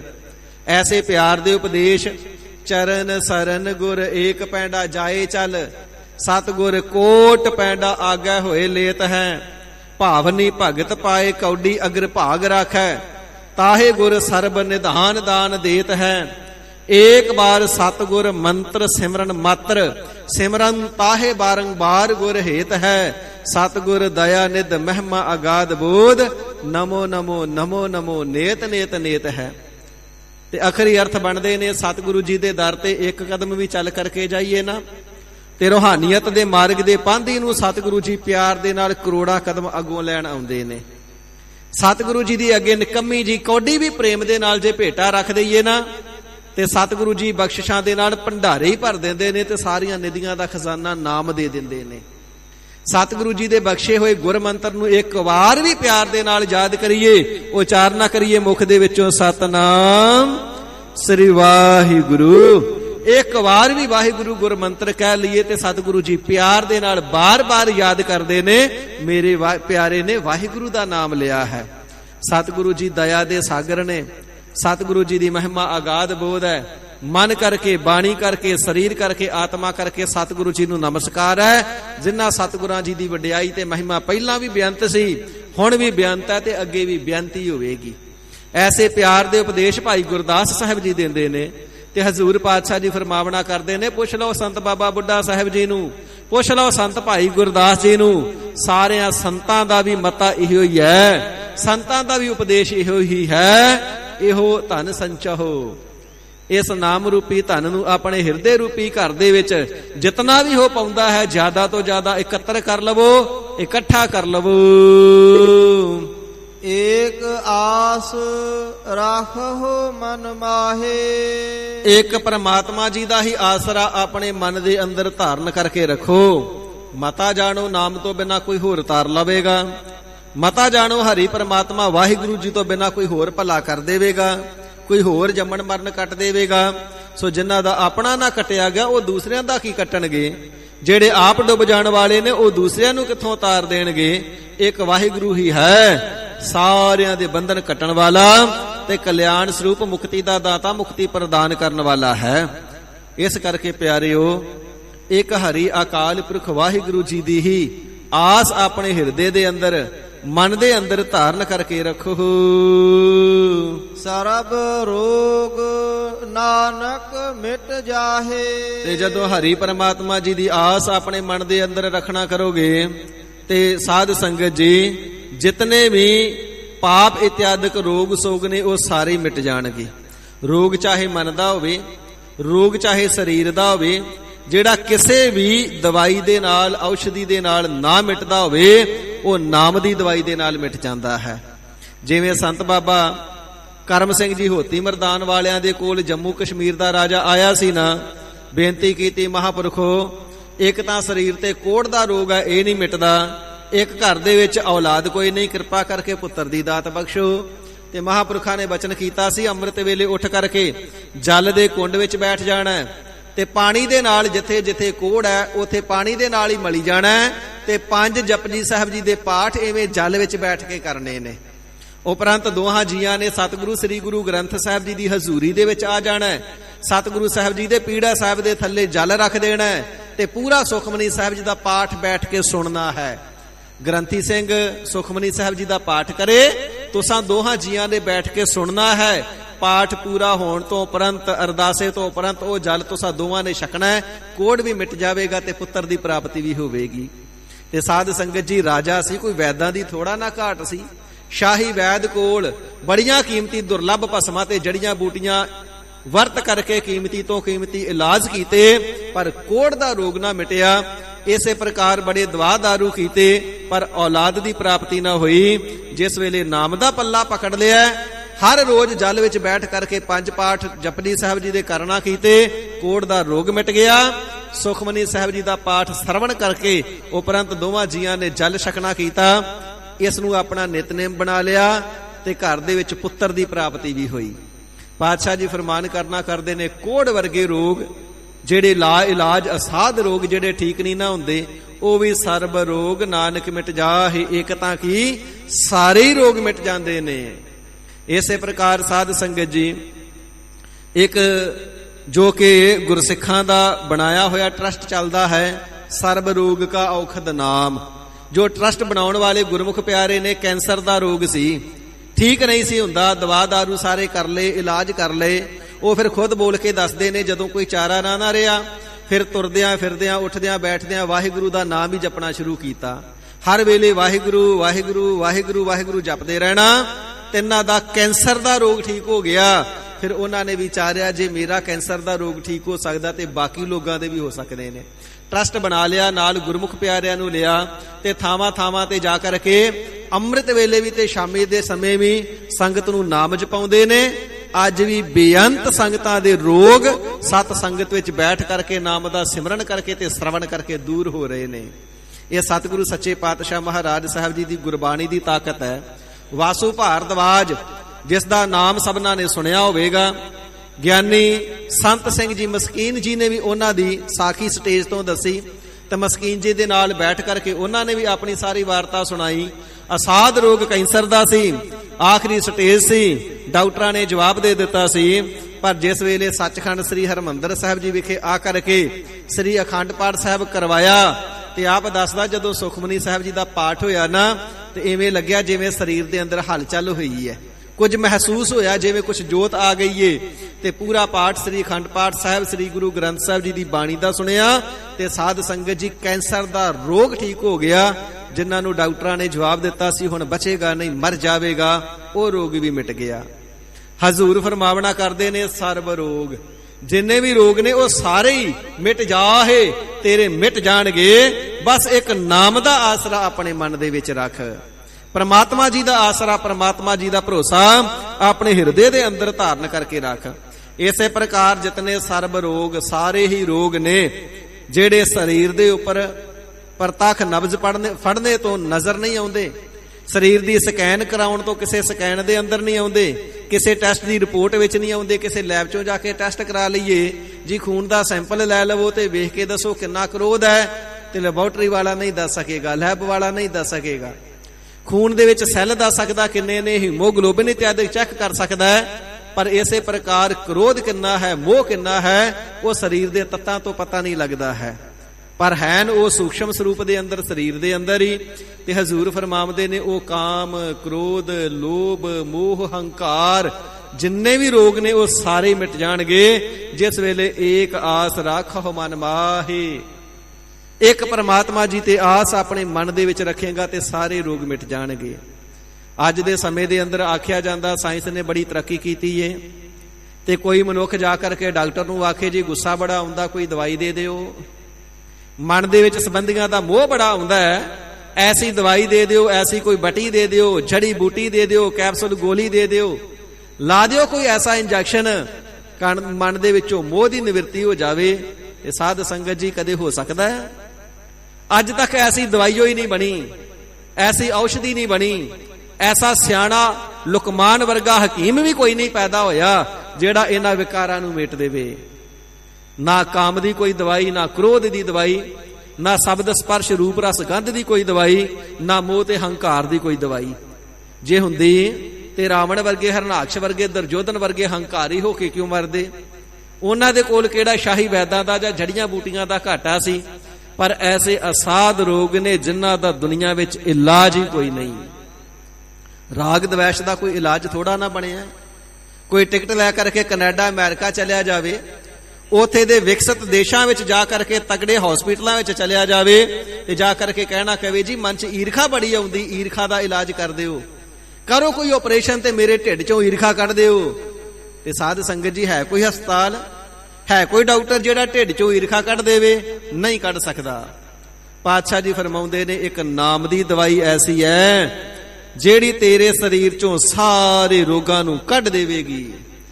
ਸ਼ਰਧਾ ਦੇ ਨਾਲ, ਪ੍ਰੇਮ ਦੇ ਨਾਲ, ਇਕਾਗਰ ਚਿੱਤ ਹੋ ਕਰਕੇ, ਜੇ ਹੋਰ ਕੁਝ ਵੀ ਨਹੀਂ ਆਉਂਦਾ। ਪੁਰਾਣੇ ਬਜ਼ੁਰਗ ਬੀਬੀਆਂ ਮਾਤਾਵਾਂ ਕਹਿ ਦਿੰਦੀਆਂ ਨੇ ਜੀ ਅਸੀਂ ਤੇ ਅਨਪੜ੍ਹ ਹਾਂ, ਸਾਨੂੰ ਤੇ ਗੁਰਬਾਣੀ ਪੜ੍ਹਨੀ ਨਹੀਂ ਆਉਂਦੀ। ਸਤਿਗੁਰੂ ਸੱਚੇ ਪਾਤਸ਼ਾਹ ਜੀ ਦਾ ਵਿਸ਼ਾਲ ਦਾਇਰਾ ਗੁਰਮਤ ਦਾ ਤੇ ਪਿਆਰ ਗਲਵਕੜੀ ਐਸੀ ਹੈ, ਮੁਕਤੀ ਦਾ ਦਰਵਾਜ਼ਾ ਸਾਰਿਆਂ ਲਈ ਖੋਲਿਆ ਹੈ। ਚਾਹੇ ਕੋਈ ਗੁਰਬਾਣੀ ਪੜ੍ਹਨੀ ਜਾਣਦਾ ਹੈ ਤੇ ਚਾਹੇ ਨਹੀਂ ਪੜ੍ਹਨੀ ਜਾਣਦਾ ਹੈ। ਜਿਹੜਾ ਪੜ੍ਹਨੀ ਨਹੀਂ ਜਾਣਦਾ, ਦੋ ਕੰਨ ਤੇ ਪਰਮਾਤਮਾ ਜੀ ਨੇ ਦਿੱਤੇ ਨੇ, ਸੁਣਨੀ ਤੇ ਜਾਣਦਾ ਨਾ, ਸੁਣ ਤੇ ਸਕਦਾ ਨਾ। ਐਸਾ ਕਿਹੜਾ ਪਿੰਡ ਹੈ ਜਿੱਥੇ ਗੁਰੂ ਘਰ ਨਹੀਂ ਤੇ ਅੰਮ੍ਰਿਤ ਵੇਲੇ ਨਿਤਨੇਮ ਵੀ ਨਹੀਂ ਹੁੰਦਾ? ਭਾਈ ਜੇ ਪੜ੍ਹਨੀ ਨਹੀਂ ਜਾਣਦਾ ਤੇ ਸੁਣੀ ਲੈ। ਇਸੇ ਪ੍ਰਕਾਰ ਜੇ ਗੁਰਬਾਣੀ ਪੜ੍ਹਨੀ ਨਹੀਂ ਆਉਂਦੀ, ਮੂਲ ਮੰਤਰ ਤੇ ਆਉਂਦਾ ਹੈ। ਮੂਲ ਮੰਤਰ ਵੀ ਨਹੀਂ ਆਉਂਦਾ, ਇਕੱਲਾ ਵਾਹਿਗੁਰੂ ਤੇ ਕਹਿਣਾ ਆਉਂਦਾ ਨਾ, ਤੂੰ ਵਾਹਿਗੁਰੂ ਵਾਹਿਗੁਰੂ ਆਖ ਲੈ, ਤੇਰਾ ਤਾਂ ਵੀ ਭਲਾ ਹੋ ਜਾਵੇਗਾ। ਜੋ ਪ੍ਰਾਣੀ ਗੋਬਿੰਦ ਧਿਆਵੈ, ਪੜਿਆ ਅਣ ਪੜਿਆ ਪਰਮਗਤ ਪਾਵੈ।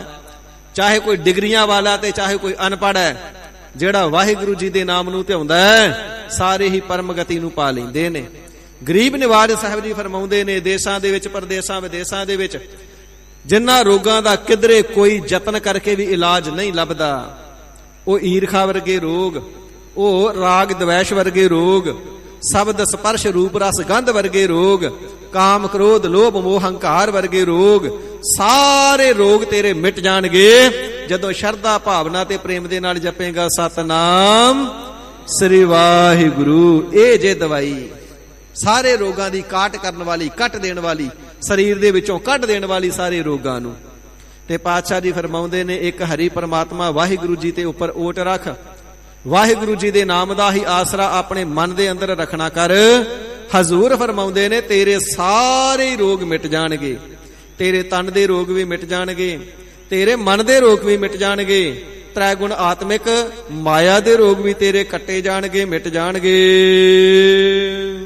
ਜਿਸ ਧਨ ਕਾ ਚਾਰ ਕੁੰਟ ਉਠ ਧਾਵਹਿ। ਗਰੀਬ ਨਿਵਾਜ ਸੱਚੇ ਪਾਤਸ਼ਾਹ ਜੀ ਦੁਨੀਆ ਸੰਸਾਰ ਦੇ ਅੰਦਰ ਦੇਖਦੇ ਆਂ, ਆਪ ਜੀ ਨੇ ਬਚਨ ਕੀਤਾ, ਜਿਹੜੀ ਇਹ ਸਾਰੀ ਵਿਖਿਆ ਮਾਇਆ ਹੈ, ਸ਼ਾਰ ਸਵਾਹ ਰੂਪ ਨਾਲ ਜਾਣ ਵਾਲੀ ਨਹੀਂ। ਪਰ ਦੁਨੀਆ ਦੇ ਲੋਕ ਤੇ ਇਸੇ ਹੀ ਦੌਲਤ ਨੂੰ, ਇਹਨਾਂ ਹੀ ਦਮੜਿਆਂ ਨੂੰ, ਇਹਨਾਂ ਹੀ ਰੁਪਈਆਂ ਨੂੰ ਇਕੱਠਿਆਂ ਕਰਨ ਵਾਸਤੇ ਚਾਰੇ ਦਿਸ਼ਾਵਾਂ ਵਿੱਚ ਭੱਜੇ ਫਿਰਦੇ ਨੇ। ਆਪਣੇ ਦੇਸ਼ਾਂ ਨੂੰ ਛੱਡ ਕਰਕੇ ਵਿਦੇਸ਼ਾਂ ਵਿੱਚ ਜਾਣਾ, ਪਰਦੇਸਾਂ ਵਿੱਚ ਜਾਣਾ, ਦੂਰ ਦੁਰਾਡੇ ਜਾਣਾ। ਵਪਾਰੀ ਲੋਕ ਜਿਹੜੇ ਨੇ ਇੱਕ ਦੇਸ਼ ਚੋਂ ਸਮਾਨ ਲਿਆ ਕਰਕੇ ਦੂਜੇ ਦੇਸ਼ ਦੇ ਵਿੱਚ ਵੇਚਦੇ ਨੇ। ਇਸ ਪ੍ਰਕਾਰ ਚਾਰੇ ਕੁੰਟਾਂ ਦੇ ਵਿੱਚ ਜਿਤਨੇ ਲੋਕ ਨੇ, ਇਹ ਤੇ ਦੌਲਤ ਦੇ ਪਿੱਛੇ, ਮਾਇਆ ਦੇ ਪਿੱਛੇ, ਦਮੜਿਆਂ ਦੇ ਪਿੱਛੇ ਹੀ ਭੱਜੇ ਫਿਰਦੇ ਵੇਖੀਦੇ ਨੇ। ਤੇ ਹਜ਼ੂਰ ਫਰਮਾਵਣਾ ਕਰਦੇ ਨੇ, ਇਹ ਭਾਈ ਜਿਸ ਪ੍ਰਤੱਖ ਦੁਨਿਆਵੀ ਧਨ ਨੂੰ ਇਕੱਠਾ ਕਰਨ ਵਾਸਤੇ, ਕਮਾਉਣ ਵਾਸਤੇ ਵੀ ਮਨੁੱਖ ਚਾਰੇ ਹੀ ਕੁੰਟਾਂ ਦੇ ਵਿੱਚ, ਉੱਤਰ ਦੱਖਣ ਪੂਰਬ ਪੱਛਮ, ਚਾਰੇ ਦਿਸ਼ਾਵਾਂ ਵਿੱਚ ਉੱਠ ਕਰਕੇ ਧਾਵਹਿ ਦੌੜਿਆ ਫਿਰਦਾ ਹੈ, ਭੱਜਾ ਫਿਰਦਾ ਹੈ।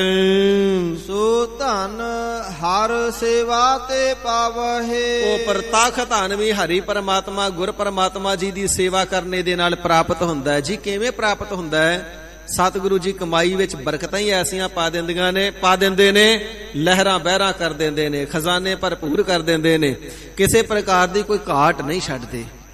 ਬਸ ਸੇਵਾ ਭਾਵਨਾ ਦੇ ਨਾਲ ਕਰੇ, ਸ਼ੁਭ ਕਰਮ ਭਾਵਨਾ ਦੇ ਨਾਲ ਕਰੇ, ਸਿਮਰਨ ਭਾਵਨਾ ਦੇ ਨਾਲ ਕਰੇ। ਖਿਮਾ ਕਰਨਾ, ਅੱਜ ਅਸੀਂ ਭਾਵਨਾ ਦੇ ਨਾਲ ਘੱਟ ਤੇ ਖਾਨਾ ਪੂਰਤੀ ਬਹੁਤੀ ਕਰਦੇ ਆਂ। ਗੁਟਕਾ ਸਾਹਿਬ ਲੈ ਕਰਕੇ ਜਦੋਂ ਬੈਠਦੇ ਆਂ ਤੇ ਪਹਿਲਾਂ ਘੜੀ ਦੇਖਦੇ ਆਂ ਕਿੰਨਾ ਵਕਤ ਹੋਇਆ ਹੈ, ਤੇ 5 ਬਾਣੀਆਂ ਪੜ੍ਹਨੀਆਂ ਤੇ ਹਰ ਬਾਣੀ ਪੜ੍ਹ ਕੇ ਘੜੀ ਵੇਖਦੇ ਆ, ਕੱਲ ਦੇ ਨਾਲੋਂ ਕਿਤੇ 1 ਮਿੰਟ ਜ਼ਿਆਦਾ ਤੇ ਨਹੀਂ ਲੱਗ ਗਿਆ। ਕੱਲ 5 ਬਾਣੀਆਂ ਘੰਟੇ ਵਿੱਚ ਪੜ੍ਹੀਆਂ ਸੀ, ਅੱਜ ਕਿਤੇ ਘੰਟੇ ਤੋਂ 2 ਮਿੰਟ 4 ਮਿੰਟ ਵੱਧ ਤਾਂ ਨਹੀਂ ਲੱਗ ਗਏ।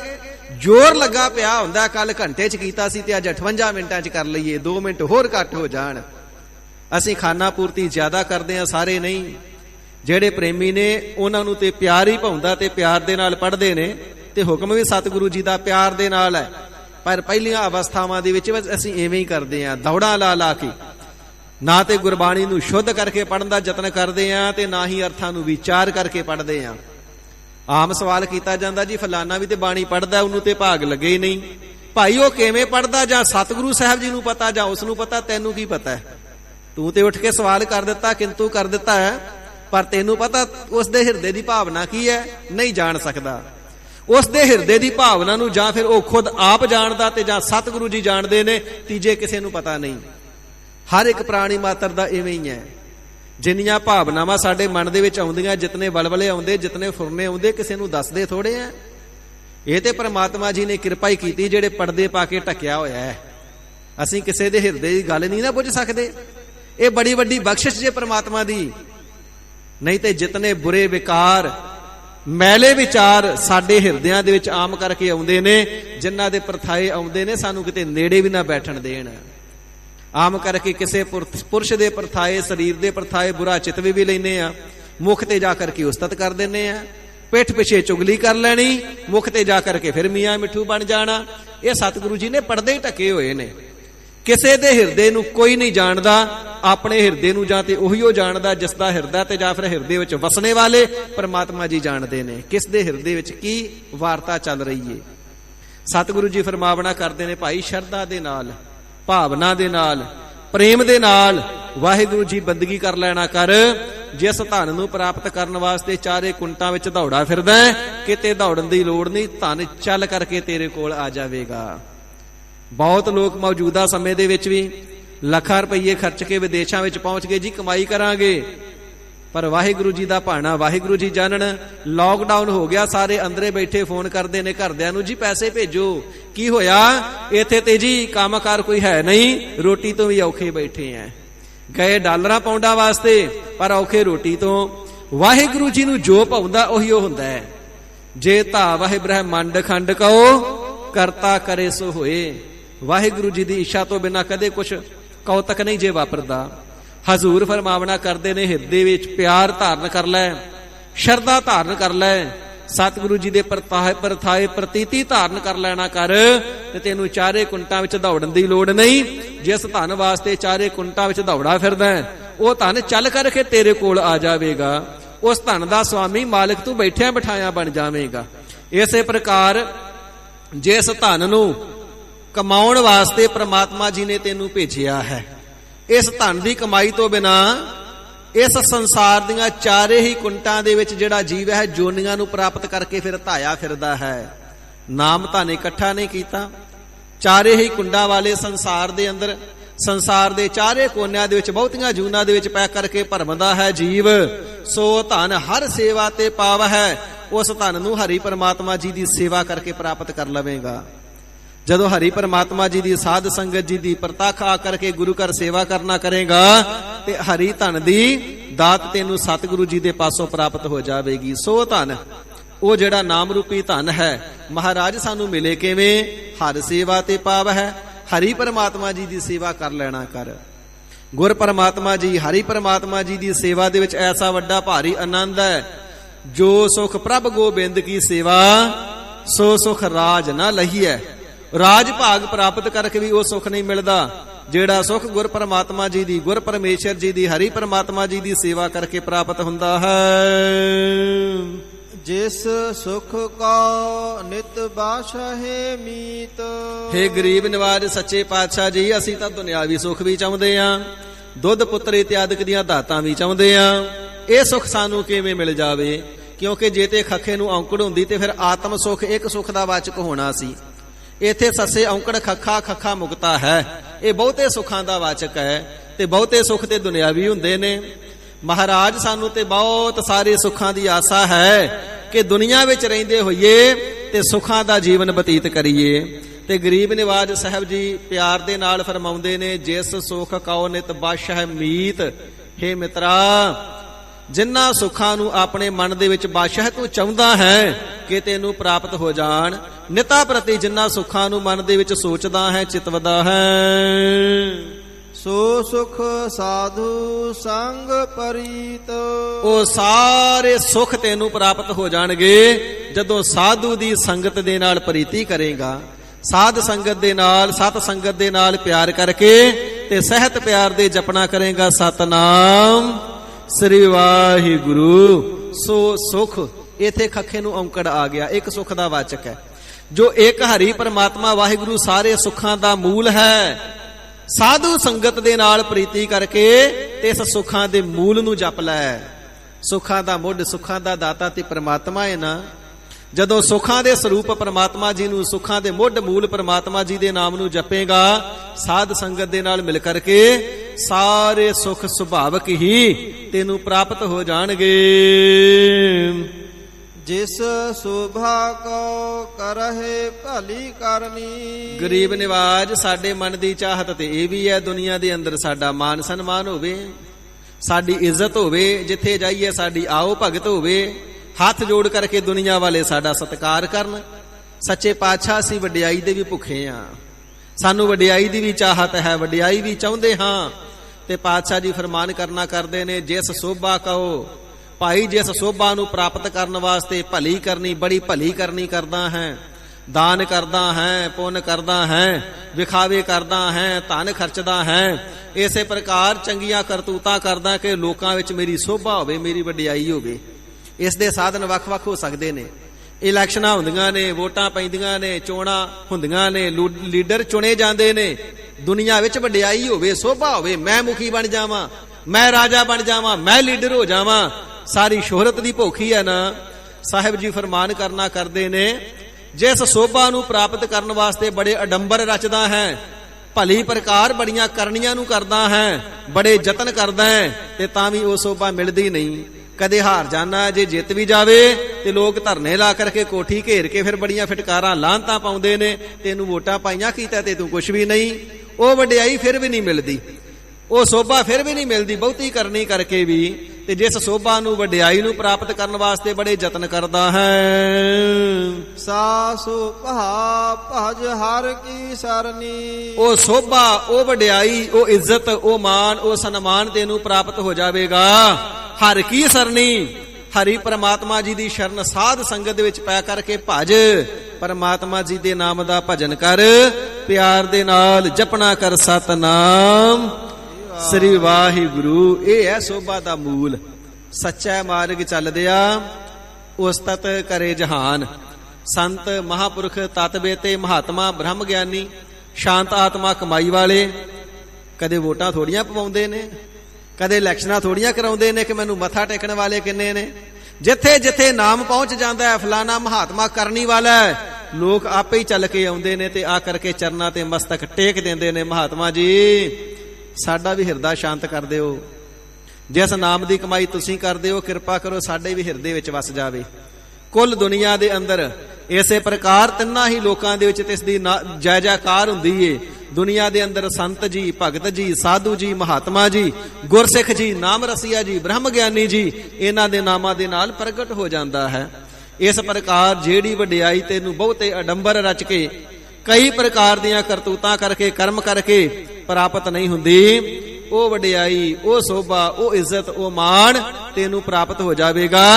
ਸਾਧ ਜਨਾਂ ਦੀ ਸ਼ਰਨੀ ਪੈ ਕਰਕੇ ਹਰੀ ਪਰਮਾਤਮਾ ਵਾਹਿਗੁਰੂ ਜੀ ਦੇ ਨਾਮ ਨੂੰ ਜਪ ਲੈਣਾ ਕਰ, ਉਚਾਰ ਲੈਣਾ ਕਰ, ਸਿਮਰ ਲੈਣਾ ਕਰ। ਅਨੇਕ ਉਪਾਵੀ ਰੋਗ ਨ ਜਾਏ। ਸੱਚੇ ਪਾਤਸ਼ਾਹ ਮਨ ਦੇ ਵਿੱਚ ਅਨੇਕ ਪ੍ਰਕਾਰ ਦੇ ਰੋਗ ਲੱਗੇ ਹੋਏ ਨੇ। ਜਿਹੜਾ ਰੋਗੀ ਬੰਦਾ ਨਾ, ਉਸ ਦੀ ਕਿਰਿਆ ਸਪਸ਼ਟ ਨਹੀਂ ਹੁੰਦੀ। ਸਰੀਰ ਤੇ ਰੋਗ ਹੈ, ਅੰਮ੍ਰਿਤ ਵੇਲੇ ਉੱਠਣਾ ਹੋਵੇ ਨਹੀਂ ਉੱਠ ਸਕਦਾ। ਹੁਣ ਗੋਡਿਆਂ ਨੂੰ ਰੋਗ ਹੈ ਤੇ ਜੇ ਆਖੇ ਦੌੜਾਂ ਲਾ ਲਾਵਾਂ ਤੇ ਤੁਰਿਆ ਵੀ ਨਹੀਂ ਜਾਂਦਾ ਤੇ ਦੌੜ ਕਿੱਥੋਂ ਲਾ ਲੈਣੀ ਹੈ। ਮਹਾਰਾਜ ਸਾਡਾ ਮਨ ਰੋਗੀ ਹੈ, ਇਸ ਕਰਕੇ ਜਿਹੜਾ ਮਨ ਹੈ ਨਾਮ ਦੇ ਵਿੱਚ ਜੁੜਦਾ ਨਹੀਂ। ਤੇ ਸਤਿਗੁਰੂ ਸੱਚੇ ਪਾਤਸ਼ਾਹ ਜੀ ਬਚਨ ਕਰਨਾ ਕਰਦੇ ਨੇ, ਅਨੇਕ ਉਪਾਵ ਕਰਨੇ ਦੇ ਨਾਲ ਹਠ ਯੋਗ ਕਰਨੇ ਦੇ ਨਾਲ, ਧੋਤੀ ਨੇਤੀ ਨਿਉਲੀ ਕਰਮ ਕਰਨੇ ਦੇ ਨਾਲ, ਪ੍ਰਾਣਾਯਾਮ ਕਰਨੇ ਦੇ ਨਾਲ, ਭੁੱਖਾ ਰਹਿਣੇ ਦੇ ਨਾਲ, ਨਗਨ ਰਹਿਣੇ ਦੇ ਨਾਲ, ਜੰਗਲਾਂ ਵਿੱਚ ਵਸਣੇ ਦੇ ਨਾਲ, ਪਾਣੀ ਵਿੱਚ ਖਲੋ ਕੇ ਤਪ ਕਰਨੇ ਦੇ ਨਾਲ, 5-5 ਧੂਣੀਆਂ ਤਪਾਉਣ ਦੇ ਨਾਲ, ਬਹੁਤੇ ਯਤਨ ਕਰ ਕਰਕੇ ਦੇਖ ਲਏ ਤੇ ਜਿਹੜੇ ਹਉਮੈ ਇਤਿਆਦਿਕ ਦੇ ਵੱਡੇ ਭਾਰੀ ਰੋਗ ਨਹੀਂ ਮਿਟਦੇ। ਹਉਮੈ ਦੀਰਘ ਰੋਗ ਹੈ, ਵੱਡਾ ਭਾਰੀ ਰੋਗ ਹਉਮੈ ਦਾ ਹੈ, ਜਿਹੜਾ ਕਿਸੇ ਨੂੰ ਛੱਡਦਾ ਨਹੀਂ।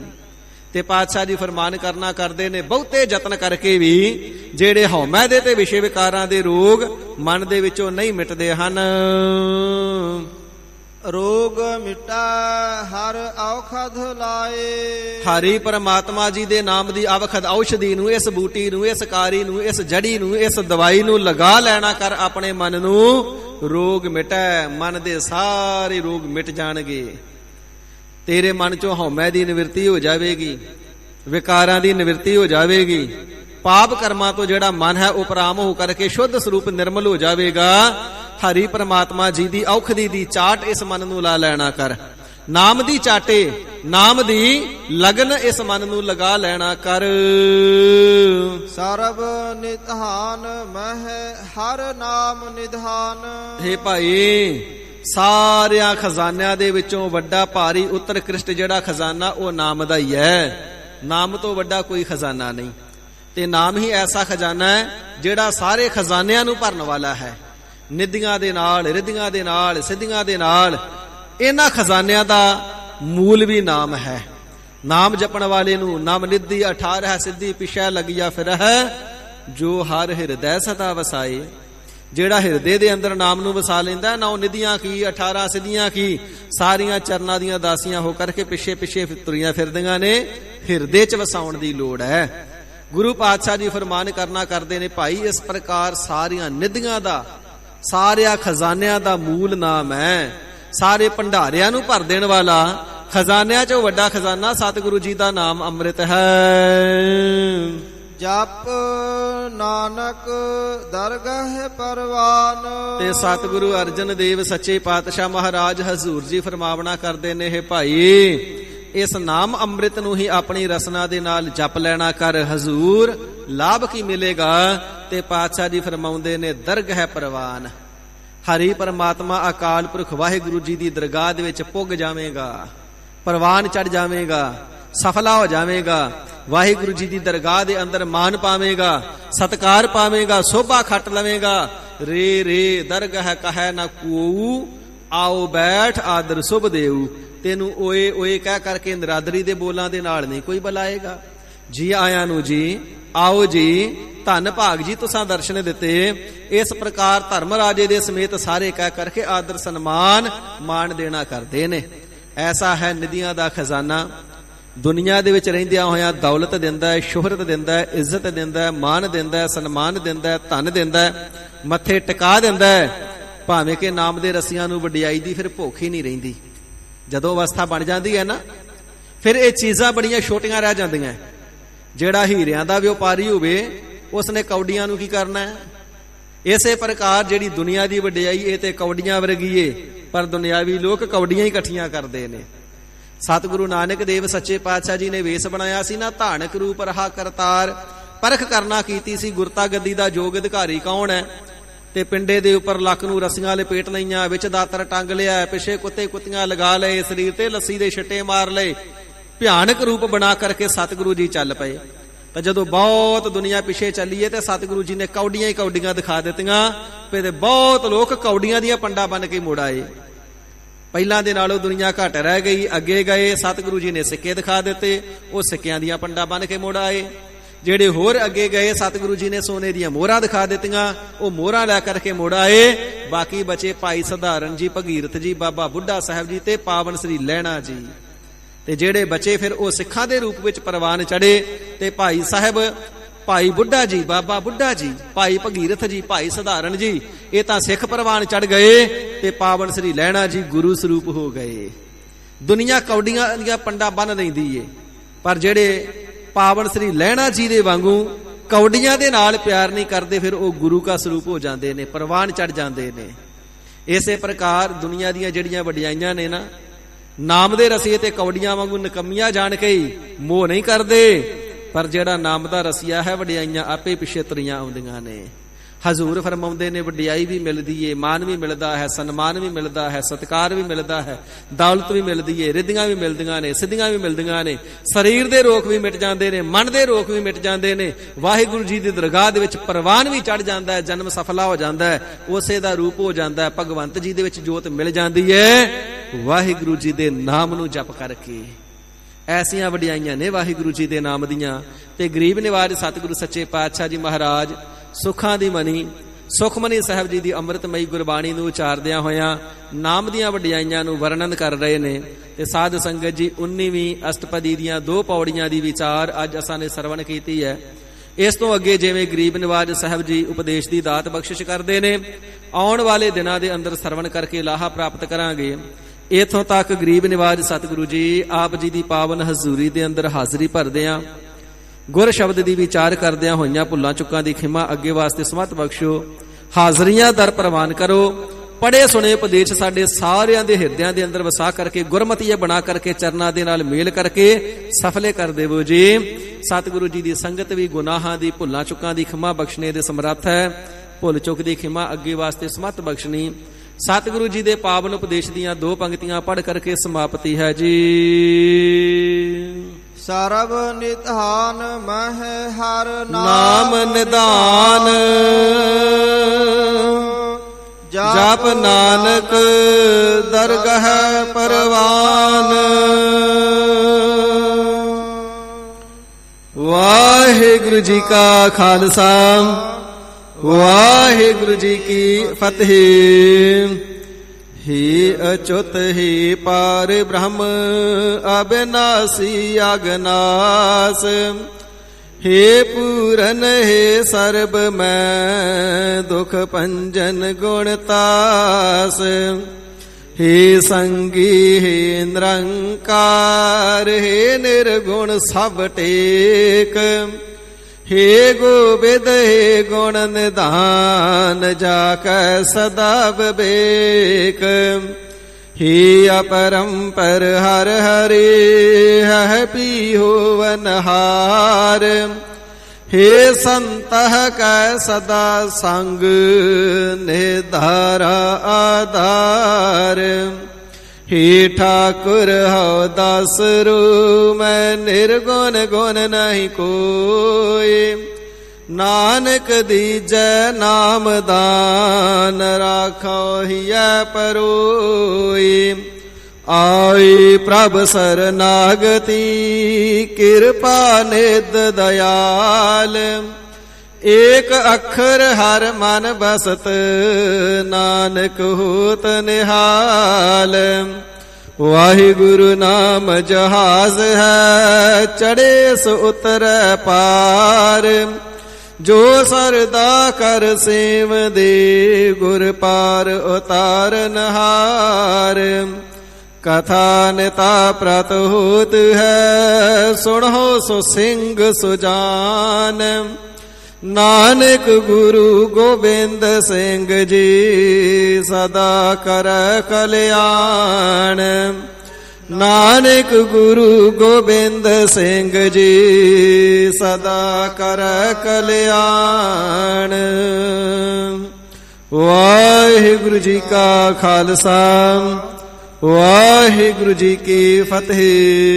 गाज के जयकारा गजावे सो निहाल हो जावे। सत श्री अकाल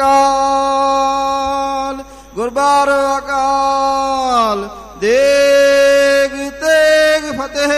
गुरु पंथ खालसे दी चढ़दी कला रखो जी महाराज। ਸੱਜਣ ਸੱਚਾ ਪਾਤਸ਼ਾਹ ਸਿਰ ਸ਼ਾਹਾਂ ਦਾ ਸ਼ਾਹ। ਜਿਸ ਪਾਸ ਬੈਠਿਆ ਸੋਹੀਆ ਸਭਨਾ ਦਾ